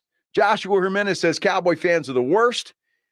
Every season they're going to the Super Bowl. It's exactly right. And that's annoying, isn't it? That is annoying. And I know it's been some 30-odd years. Look, I sit across from a guy that is one of those annoying Cowboy fans, Jason Minix. And, it gets annoying. This is it. This is our year. This is the way it's going to be. Dak Prescott is the greatest. He's awesome. He's the best. I'm a little bitter because I lost a beer bet because I thought Tony Pollard would get a long-term contract, and he didn't. So it is what it is. But that gets annoying. It really does. So let me go. I'll go backwards. Top three: Philly, New England, Dallas. Number 12 on this list, the Baltimore Ravens. And I got to be honest with you. I don't know a lot of these fandoms, if you will, and how annoying they are. So we've kind of put in a petition, and I know the boss listens sometimes. I hope he's listening here, but we really should go to every NFL stadium this year so we can prove this list right or wrong. Just take a trip to every NFL stadium this year, go see a game, and check out the fans and make sure that they're annoying or not. So Baltimore would be a place we'd have to go. The Buffalo Bills come in at number 11. Now, let me tell you something. I disagree with that wholeheartedly because I love Buffalo Fan. Buffalo Fan is amazing. When you can get out there with your big gut hanging out, you're chomping on a sausage dog or whatever it is they're eating, worst, or what do you call those things, Pledge? They're brats. Do they do brats in Buffalo? I'm not sure. I think they do buffalo wings. Maybe buffalo wings. But they get out there with their big guts hanging out, take their shirts off, jump on tables and break them. I mean, in the snow, in below zero temperatures. You got to love a fan base that's crazy enough to do that. So I like Buffalo Fan. I wouldn't have them on this list at all. Number 10 is the Las Vegas Raiders. Las Vegas Raiders. It's kind of hard to say they're annoying because I really don't know them. I mean, they've been in Las Vegas for 2 years? So after we go to Baltimore, the next trip's got to be Las Vegas. We can go see a Raiders game and check them out. Now, look, the Oakland Raiders fans I thought they were kind of cool, dressing up, with the patch on the eye and the black and silver paint. I thought that was kind of cool. So I probably wouldn't have them on this list unless Las Vegas now is just different. Now, this one, number 9, Tampa Bay, and I have no clue how obnoxious they are. Evan Klosky, a good friend of mine, used to work at Ken's. We worked there together. I'll have to call and ask what he thinks, and he'll tell me the truth whether Buck fan is annoying. Number 8 on this list is the Washington Commanders. And look, I'll be honest, I feel sorry for Commander fans. I feel sorry for them. They've had to put up with Daniel Snyder for all these years. They haven't had a winner in some time. I kind of feel sorry for them. I think they're, they just don't know what to think. And then they got Sam Howell coming in. You don't know what he's going to do. So I kind of feel sorry for them. Maybe they're annoying, the whining. I'm not sure. Don't know. Cleveland Browns come in at number 7. I like Cleveland Brown fans. And look, because they get dressed up with a dog pound and doing all that stuff. And that's all they have to do in Cleveland is plan for a Sunday Browns game. That's it. So you got to admire that team. I like them. New York Giant fans, I know one. I know one guy, Bill Taylor, Ken's 5 weather, and he can be pretty annoying. So I'm just going to take that as a example. Bill Taylor, when it comes to his Giants, can be pretty annoying. Kansas City Chiefs, I don't know. They've got every right to be a little bit cocky, though, don't you think? They're doing well. Got the best quarterback on the planet. So I'm going to give them a little bit of a break. And then number 4 is the Green Bay Packers. Now, look, I can make a case for the Pack to be a little bit higher. You know, maybe I could even flip-flop New England and Green Bay. I don't know. But they're pretty annoying. They haven't done much lately. And now who knows what they're going to do. New quarterback. We'll see what they do. But their fans have got to be a little bit, although that is a place that's on the bucket list. Lambeau Field. It's a place I want to go. I'd like to do that before I leave this earth to see a game, but it's got to be in September, man. I'm not going to Lambeau Field in December, all right? Can't do it. I don't want to go that bad. So in September, maybe we'll start out in Green Bay, then go to Baltimore, then we'll check out the Raiders, go to Tampa Bay. I don't want to go to Cleveland. So yeah, we don't have to go to all of the stadiums, but, you know, a few. And I think we should check this thing out. Absolutely. Who are your most annoying fan base in the NFL? Mine's the Philadelphia Eagles, by far, no comparison. 656-377, 656-ESPN. You can get me on Twitter at Joe Reinagle 210. Or if you're watching on YouTube, thank you for that. Please subscribe for us, will you? And you can leave a comment there as well. Well, we mentioned it is list season, right? And Jason Minix has got a great article at sasportstar.com. You need to go check that out. There was a list put out of the top 10 quarterbacks. ESPN Plus has put this thing out. And Dak Prescott is in at number 9. Does he belong there? I don't think so. But I want to find out what you think. We'll ask you when the Blitz continues right here on 94.1 San Antonio Sports Star. Oh, by the way, I want to tell you about my good friends at Stevens Roofing before we go, because you guys know it's been hot. I talked about the golf course yesterday. It was just brutal. Well, can you imagine the sun beating down on your roof day after day after day? It can cause damage to your roof. There's no question about it. If you suspect you might have something, you might want to call somebody that deals with the same kind of weather we deal with. That's Stevens Roofing. All of the people they employ, all of the people that do their work live here in San Antonio and South Texas. They've got a great saying. It's buy local, stay local, trust local with Stevens Roofing. In fact, the pros of Stevens Roofing repair and install all kinds of roofs. They can do metal roofs, composition, obviously, commercial projects, and they'll work with your insurance company. Look, if you've got an insurance claim, give it to Stevens Roofing. Let them handle it for you. Takes it right off your plate.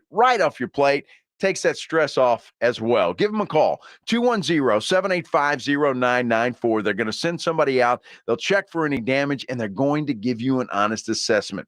Whether you have a simple leak or you need an entire roof replaced, Stevens Roofing is your local roofer. They're here for you, rain or shine, and they're going to be here for years to come. They're not going anywhere. You can get them online at stevensroofing.net. But don't forget that saying, buy local, stay local, trust local with Stevens Roofing. 210-785-0994. It's R&R in the morning. Tuesday on R&R in the morning, we're looking for 8 lucky people to join us in a chicken eating contest this Friday. It's called Refuel. Fuel up on some chicken. Hey, did Pollard sign the franchise deal? And the Wemby effect continues. Where's that new stadium going to be built? We're talking about it. The party starts at 6. It's your wake-up call. R&R in the morning, 6 to 10 on 94.1 San Antonio Sports Star. For the ones who know safety isn't a catchphrase, it's a culture. And the ones who help make sure everyone makes it home safe. For the safety-minded who watch everyone's backs, Grainger offers supplies and solutions for every industry, as well as safety assessments and training to keep your facilities safe and your people safer. Call, click Grainger.com, or just stop by. Grainger, for the ones who get it done. If you're hiring, it can feel like trying to find a needle in a haystack. You can hope the right person comes along, or you can just use ZipRecruiter. Like Marco, president of operations at Telly Tires and Auto Centers. ZipRecruiter helps me find all the right people, even the most difficult jobs to fill. See why 4 out of 5 employers who post a job on ZipRecruiter get a quality candidate within the first day. Now try ZipRecruiter free at ZipRecruiter.com/free. ZipRecruiter.com/FREE. There's a reason Dave Ramsey says a Connecticut is a wise investment for your home. I personally have one in my home. All those other water softener systems out there are junk in comparison. Call us at 656-PURE. Check them out at ConnecticutSA.com. Is it time for a new lawnmower? Visit our Crush the Summer sale at Bill's Tractor and Equipment. Bill's Tractor and Skag have teamed up to bring you incredible savings on residential and commercial mowers just in time for the summer season. Skag mowers are tougher than any job you could throw at them, tough and heavy. Skag is simply the best. 0% financing is available on select models with approved credit. Bill's Tractor has been helping Texans with their mower and equipment needs for over 35 years. Come by Bill's Tractor and test drive a new Skag mower or go to billstractor.com. There's never any FOMO with the iHeartRadio app. You won't ever have to miss out on your favorite shows and contests with this radio station again. Radio 24/7, 365. We're here when you want us. Stay connected and listen anywhere when you download the free iHeartRadio app. Hello, my name is Jason Thompson. I'm an attorney and owner of the Thompson Law Firm right here in San Antonio. In the short amount of time I have to talk to you, I want you to remember 2 things. First, if you or a family member is injured in an auto collision, remember, you need to call an attorney as soon as you can after the collision. I don't have enough time to tell you the many, many reasons why, but trust me, the earlier you contact an attorney, the better.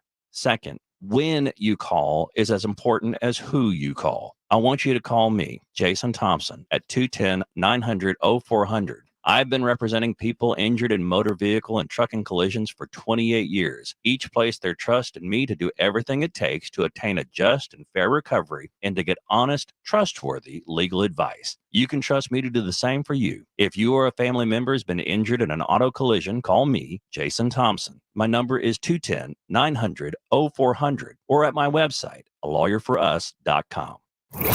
Tuesday on R&R in the morning. Who signed their franchise? Who might be sitting out? The SEC media days are cooking into gear. Can Georgia three-peat? We'll figure out who are the contenders. And the day ends and why. What's the Wemby effect in San Antonio? Where's that new stadium going to be built? Now back to the Blitz. 2 guys back in studio. Jason, Joe, is Pollard going to be long-term Cowboy? Where's Dalvin Cook going to land? Tell us. Wow, so many questions, so little time. Unfortunately, Jason is not here, so I'm all alone in the studio, although James Pledger is right there in the glass box of fun. Jason, a little under the weather today, so we sent him home. But hopefully he'll recover and be back tomorrow as we continue our sporting days, as we get closer to the NFL, closer to Cowboys training camp. What stat? What do we got? Career receiving touchdowns, including playoffs. DeAndre Hopkins with 72 and Mike Vrabel with 12. This is on ESPN right now, and it's crazy. So Mike Vrabel was a linebacker, and he's got 12 touchdown passes caught. Second most on the Titans. That's crazy. DeAndre Hopkins, if you haven't heard, is now a Tennessee Titan. He is signed with the Titans for 2 years, an incentive-laden contract. So Ryan Tannehill is going to be throwing passes to one DeAndre Hopkins. I wonder if he made the list of top 10 quarterbacks in the NFL. I kind of don't think so, but we'll go through the list. And I want you to tell me what you think about this, because it all started with, Minix and I have this conversation all the time about Dak Prescott.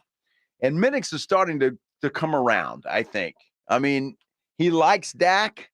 He's loyal to Dak, but yet Dak's not getting it done in the playoffs. So I think Minix is wanting to see him do that. And he writes an article today in SASportsStar.com that you need to go check out and read that thing because I was really proud of him. The guy didn't go all Homer-like. I mean, he actually, had some common sense and, that was good. So we'll see what happens. Now, in this list, Dak Prescott is number 9. And Christopher Summers says, yes, top 10 for Dak is right. Now, Christopher, I'm not sure what we base this on, honestly. And you're going to understand what I'm talking about when I read this list, because you can make a case for, is it what they've done in the past, or is it what they have the potential to do in the future? And I'll tell you what I'm talking about. Number 1 on the list, not going to surprise anybody, is Patrick Mahomes, Kansas City Chiefs. He's the best quarterback in the NFL right now, bar none. It's not even close. So there's not a discussion there at all. Number 2, you could make a case that there could be somebody else here, but I agree with this one. Joe Burrow with the Cincinnati Bengals. All right, but Joe, he's had 2 NFL seasons. He's cracked the top 5, according to this article, after only 2 NFL seasons. This year strengthened his case in the quarterback pantheon with an overwhelming number of second-place votes. So I'm not sure who votes on this. Maybe it's all the ESPN folks. AFC offensive coach said Burrow is number 2. It's not close because he does everything well. He's more skilled than given credit for, tough as hell, and extremely accurate. But I look at Joe Burrow, and I think, well, it's because of what he can be, what he can do in the NFL, not necessarily what he has done. Same with Josh Allen. Same thing. And he's number 3. So you kind of have to wonder, is that, and that's kind of the case I'm making, Christopher, when I'm talking to you about that. And you say Dak Prescott should be in the top 10. Then you go to number 4 and you see Aaron Rodgers is there. Well, I guess you could make a case for Aaron Rodgers as what he can do. He went to a New York Jet team that really has all the pieces in place except for a quarterback. Now they've got a quarterback. But Aaron Rodgers, yeah, I don't know. You could make a case that he's number 4 because of what he has done. So you see where I'm going with this? And I think some of this list is that way.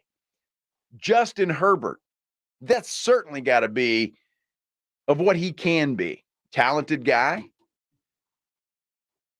has all the tools. In fact, they even say it here. The success is only a matter of time, considering Herbert's considerable skill set. But he's number 5 on this list because of what he can be, not because of what he's already done. So I'm a little bit confused by this list because I think they go back and forth. Jalen Hurts is in at number 6. Wouldn't it make sense that Jalen Hurts is ahead of Justin Herbert just from the pure fact that he took the Eagles to a Super Bowl last year and was really impressive in doing so? I would switch those two if you're going to switch them, and then maybe even go further than that because Lamar Jackson is in at number 7. Shouldn't Lamar Jackson be higher than Justin Herbert? I think he should be. So you just drop those in, maybe even Lamar Jackson ahead of Jalen Hurts. I'd have Jackson at number 5, Hurts at 6, and then come in with Justin Herbert at number 7. Trevor Lawrence is in at number 8. Again, a guy clearly on what he can be, not what he has been. Now, he had a pretty good season last year, led the Jaguars to the playoffs, but it's really more about what he can become, not what he is right now. That's clear. So I'm confused about this. Then you got Dak Prescott. Well, he's going to be 30 years old very soon, entering his 8th season in the NFL, starter of the Dallas Cowboys. Now, they say he's a fringe top 10 passer. And then again, he had 15 interceptions last year, and I think that hurts him. By the way, Dak Prescott came out when he had a camp in Dallas and told a reporter there for the Fort Worth Star-Telegram that he would not throw more than 10 interceptions this year. Now, Dak Prescott has only thrown less than 10 once in his career. So that's an awfully gutsy prediction to make. And you know, the guys like me, Pledge, Minix, I mean, we're going to remember that when pick number 10 happens. Going to be interesting. Do you believe him? Do you think that that's possible? I mean, I love having goals, and you need to have them, right? I mean, and I'm glad that Dak Prescott does. But 10 interceptions, what would have made him say that to somebody? And to put a number on it like that, that to me is just a little bit dangerous. And you round out the top 10 with a guy that I think could or couldn't be there. I'm not sure, and I'm a big fan of this guy. It's Matthew Stafford with the Rams, 35 years old. You had a great season when the Rams won the Super Bowl. Banged up last year, much of the season. I just don't know. I think Father Time might be catching up with Matthew Stafford. And quite frankly, he took a beating in Detroit in all his years there. So I think Father Time might be catching up with him. The guy that I think should be in there, and I understand why he's not, but I think this year tells the tale with Deshaun Watson of the Cleveland Browns. Last year, he had to serve the suspension. He didn't get a chance to really get ingrained in that Cleveland Browns offense. This year, there's no excuse. He's in, right? He is in. He's been in the system now. He's been with the offseason programs. He's going to go through a full training camp with his team, and he's the guy. He's the starter week number 1. I think Deshaun Watson, if he can come back to the same form that he displayed in his time with the Houston Texans, the Cleveland Browns could make some noise. That's my dark horse team. I'm telling you right now, my dark horse team is the Cleveland Browns. They got Nick Chubb. They've got a good defense. They've got Amari Cooper. They've got an opportunity to make some noise. Now, they're in a very tough division. My goodness. Cincinnati, Baltimore, Pittsburgh, I don't know about. But when you look at those other two teams, it's going to be tough. But I think if Deshaun Watson can play like he did back in Houston, the Cleveland Browns have an opportunity to make some noise. I don't think there's any question about that. So we'll see what happens there. But I don't know. You agree with that list? I know some of you think Dak's a top 10 quarterback. I don't. The fact that he's in there at number 9, okay, I mean, that's okay, I suppose. But if he was 12, I think I'd be okay with that too. I like Dak Prescott. I really do. But he's got to get it done. And I know his stats are good. Tony Romo's stats were good. Pledge, what was the tweet? You were telling me about a tweet you saw about Tony Romo. If he was in whose system? What were you talking about? Didn't you tell me you had a tweet that you saw about Tony Romo and how good he would be?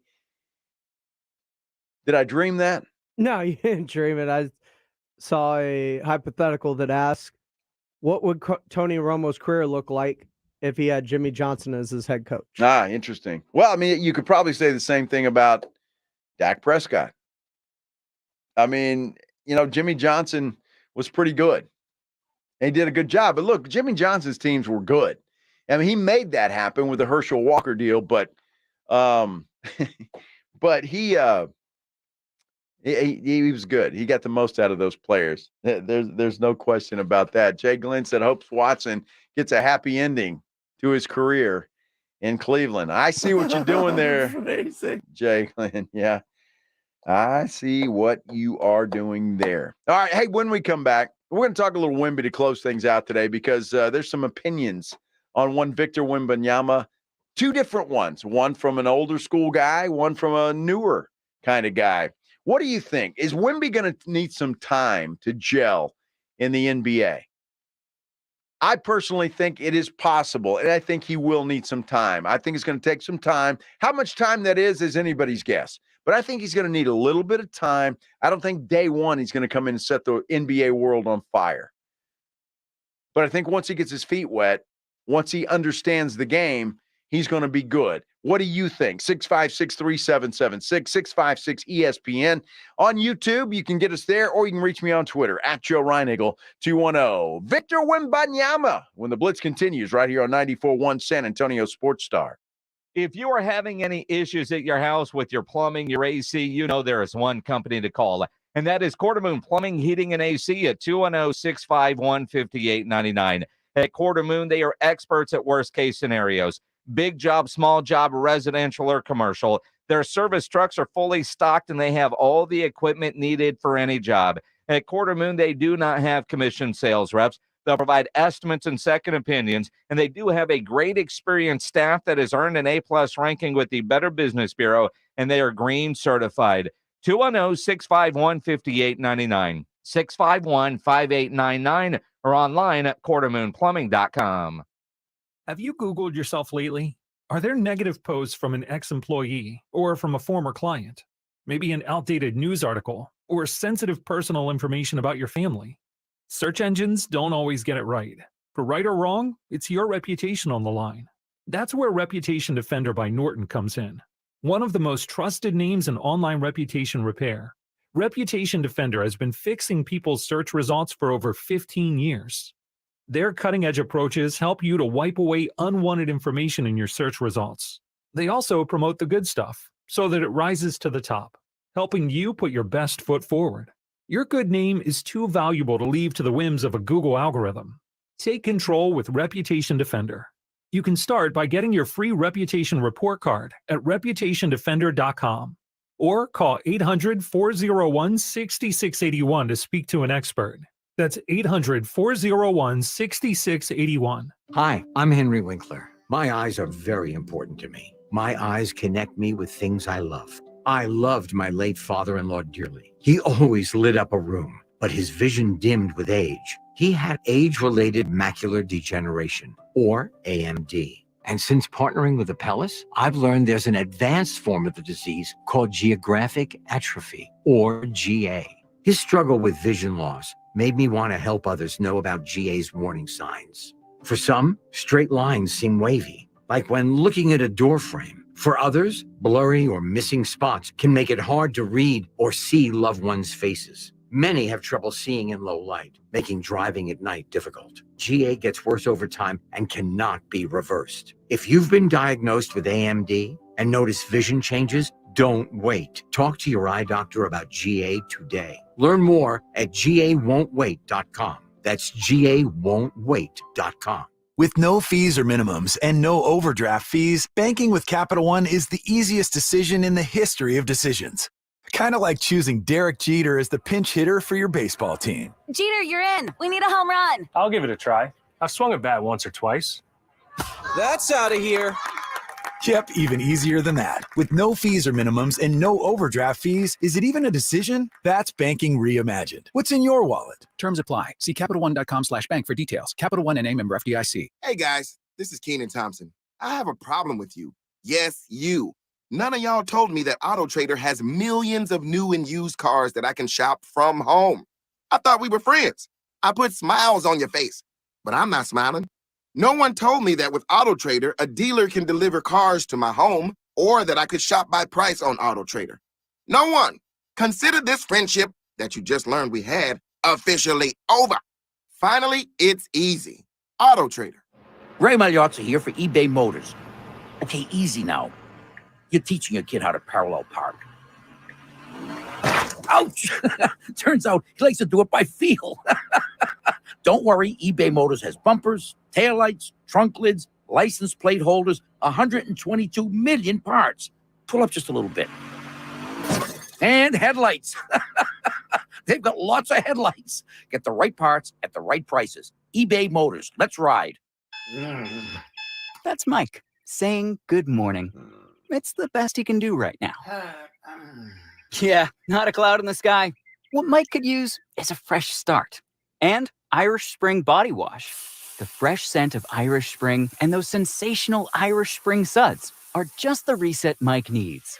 Now he's ready to go to work. It's Sunday. Irish Spring. When the spring hits you, you're ready. Pick up Irish Spring at Walmart today. All guests appearing on 94.1 San Antonio Sports Star appear on the Buyers Barricades guest line. Buyers Barricades provides traffic control rental and sales for San Antonio and beyond. Online at buyersbarricades.com. Joe Reinagel, Jason Minix, The Blitz on 94.1 San Antonio's Sports Star. I hope your Monday afternoon is going well. If you're just getting off work, congratulations. You did it. Monday is over. It's all done. We got Texas Rangers baseball is coming up here in a little while, about 6:30. Before that, though, we've got extra innings with Pledger. That's coming up. We'll talk to Pledger in a minute, see what he's got on tap for extra innings with Pledger. But first, we want to talk a little Wemby. What would a Blitz show be, or any show here on San Antonio Sports Star, without a little Victor Wembanyama talk?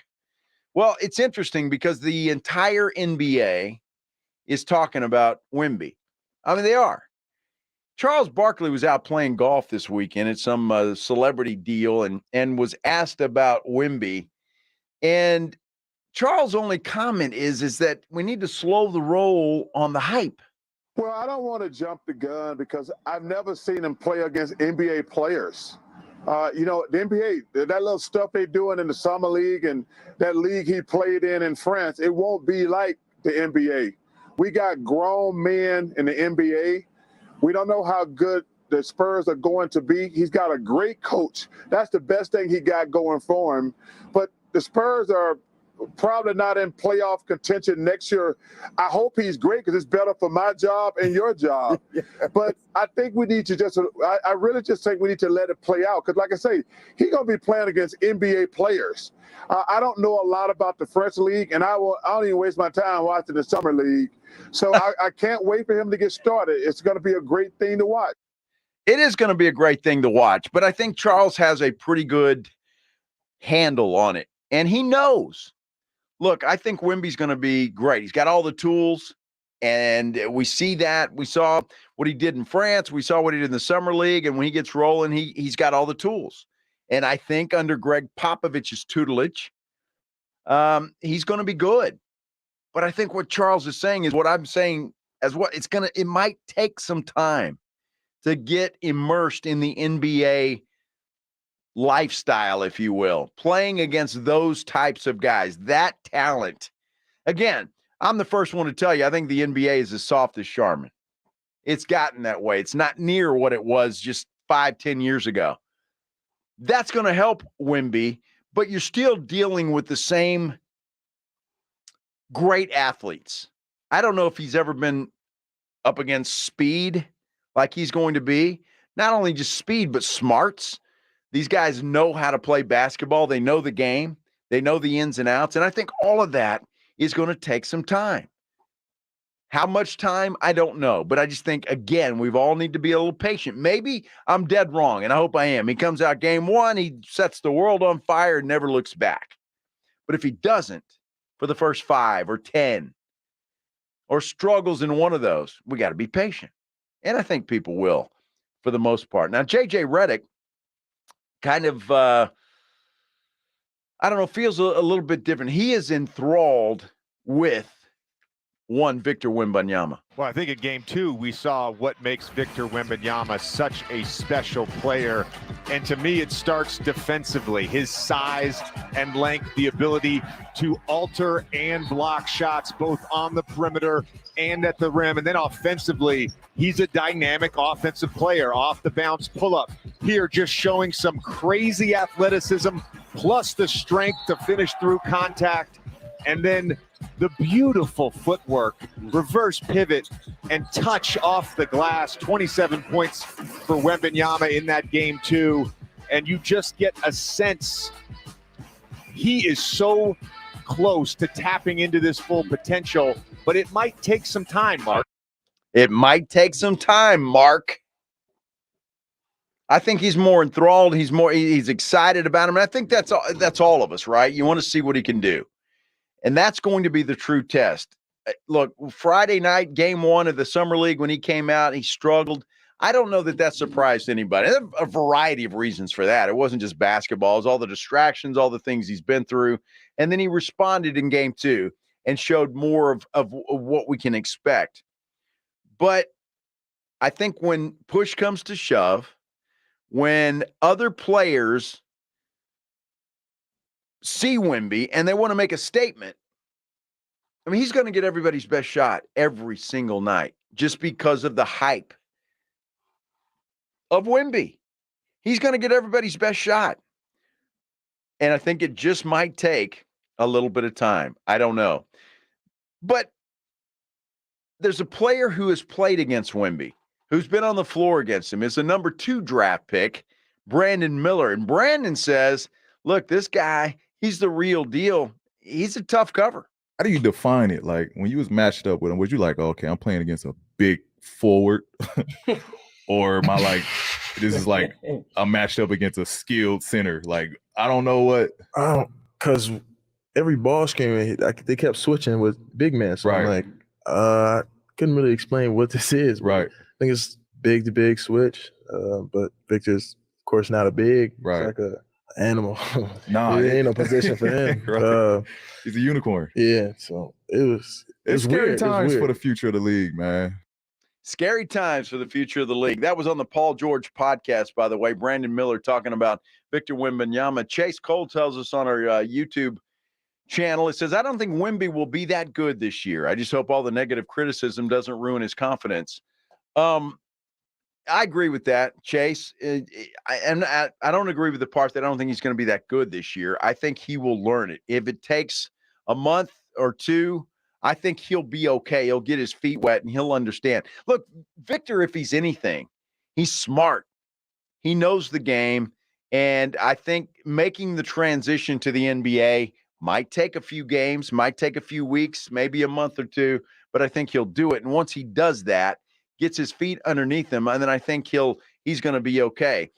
What I don't like, and to your point about ruining his confidence, when you see people on Twitter or other social media after he had that bad game on Friday night, all of a sudden declaring this guy a bust. I mean, that's what's just stupid. Every player, every great player had bad games. The circumstances are as such, right? I mean, the circumstances are what they are. Not making excuses for Wemby, but that was a great example of him getting his feet wet and trying to figure out what to do. He looked lost in that game. Now, I'm not saying he's going to do that game 1 in the NBA. I don't know. Pop's going to have him ready to go. I don't think there's any question about it. But I think him figuring the game out and then gelling with Keldon and Devin. It's the Blitz. And Jeremy. All of those things are going to take some time. I don't care who the player is. Gelling with new teammates is going to take some time. So we got to be patient. I think San Antonio, again, so lucky, again, to get a third guy that can be a franchise changer. David Robinson, Tim Duncan, the first two. Now you've got Victor Wembanyama, again, and can put some more banners up in the AT&T Center or whatever that new arena downtown is going to be called. But this guy, it's exciting. And the thrill, the fact that everybody's talking about him, that Charles Barkley's being asked about him, that on the Paul George podcast, that Brandon Miller is asked to respond to him. I think it's going to be a double-edged sword, I'll be honest with you, because with all the attention that he's gotten, some players are going to say, hey, what about me? Some players are going to want to make a statement when they come out. They're going to want to make a statement against Victor.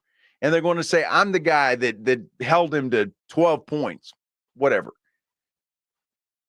He's going to get it every single time. Every game, he's going to get guys' best shot. Give him some time, though. I think he's got all the tools. He's got to be one of the smoothest guys on the floor that I've ever seen. I mean, just especially for as big as he is, as tall as he is. I mean, the smooth moves that he makes and the things that he can do are pretty incredible, and they're pretty legit. And I think the NBA is fortunate this year that they not only had Wembanyama, but that they have Brandon Miller coming out. You got Scoot Henderson as well. I mean, the future, as Paul George said at the end of that clip we just played, is pretty scary. It's pretty bright because of the talent that is out there and that came into the league this year. And once these guys get their feet underneath them, these are the guys we're going to be talking about 5 years after LeBron James is retired, after Giannis is getting to the end of his career. Those are the guys we're going to talk about, and it's going to be a lot of fun to watch them. There's no question about it. And all of this said, because of Victor, the talk has already started about a new arena. And the Spurs are already kind of looking into it and trying to figure out a place for it. Looks like downtown is where they want to go, combining that with a new stadium for the San Antonio Missions. All of it downtown to make kind of a sports section of town, right? With some bars and restaurants and all of that kind of stuff there. A destination, if you will. If you go to the Spurs game, you make it a day, right? Or a destination. You get off work, you go down, you have some dinner, have a few drinks, go to the game, then you come back out, sit there, wait for traffic to die down, maybe a few more drinks, whatever the case may be, and just make it a destination. And I think this is going to happen. I really do, and I want it to happen. I do. There's going to be pushback. There already is some pushback. Former Bexar County Judge Nelson Wolf, he's one, saying, look, the AT&T Center's had some renovations. We've put money into it.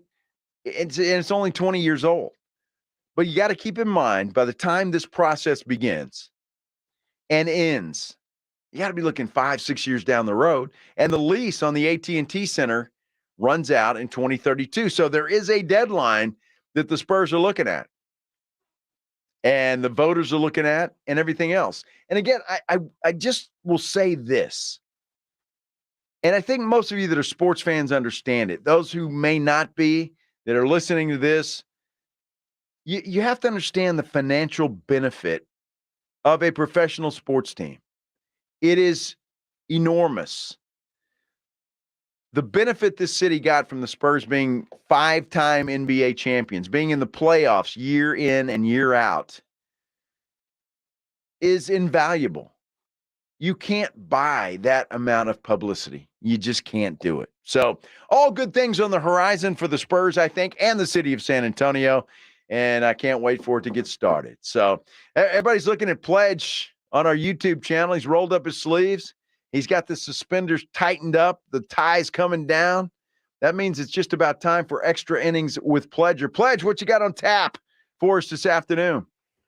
Well, of course, a lot of what we've been talking about with Dak Prescott and his 9 ranking as a quarterback, according to ESPN, and whether that's fair or not. A lot of people think top 10. A lot of people think maybe even higher than that. But come on. I'm just saying there are a lot of people that haven't humbled themselves the way Minix did in his article today. No, he really did. You read it. It's a good article in it. Good piece. And he did humble himself. I'm proud of him. He's got it in him. And unfortunately, the running backs take another hit today. Man. And unfortunately, that's probably just an indicator of the future of the position in the NFL. So, you look at that, Pledge, and maybe Tony Pollard was the only smart one out of those two guys. Because if Pollard, obviously he's getting $10 million this year, and he's got to be thrilled for that. If they franchise him again next year, whether they will or not, he's going to make $22 million. And Saquon Barkley offered 19.5 guaranteed. So I feel bad for Barkley. I really do. Because I think it's unfortunate. I think he's got a lot left in the tank. But it's just the way it is in the running back world. He's their heart and soul. And it's unfortunate they couldn't get a deal done. You got a special guest coming up with you, don't you? I do. Rudy J is going to be joining me from R&R in the morning. I don't let him make fun of me for losing another beer bet, all right? I think that's going to be basically the antithesis of our entire conversation. Probably so. If you're just joining us, I lost another beer bet. I'm on a 3-game losing skid when it comes to beer bets. 4-game losing streak. I don't think it's 4. I think it's 3. Did you win or lose the one with Minix? Well, this was the one with Minix. No, the first 6-pack.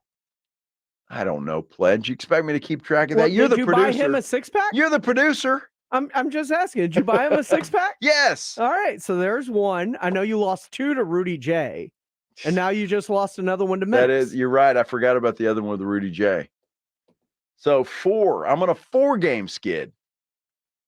And it might date back even further than that because you had a nice lead over Minix and you only needed one win to wrap up the beer bet. You never got that win. I never got it. And then I made this beer bet with Tony Pollard because I was convinced. I listened to Stephen Jones, and that was my downfall. What's the opposite of a heater?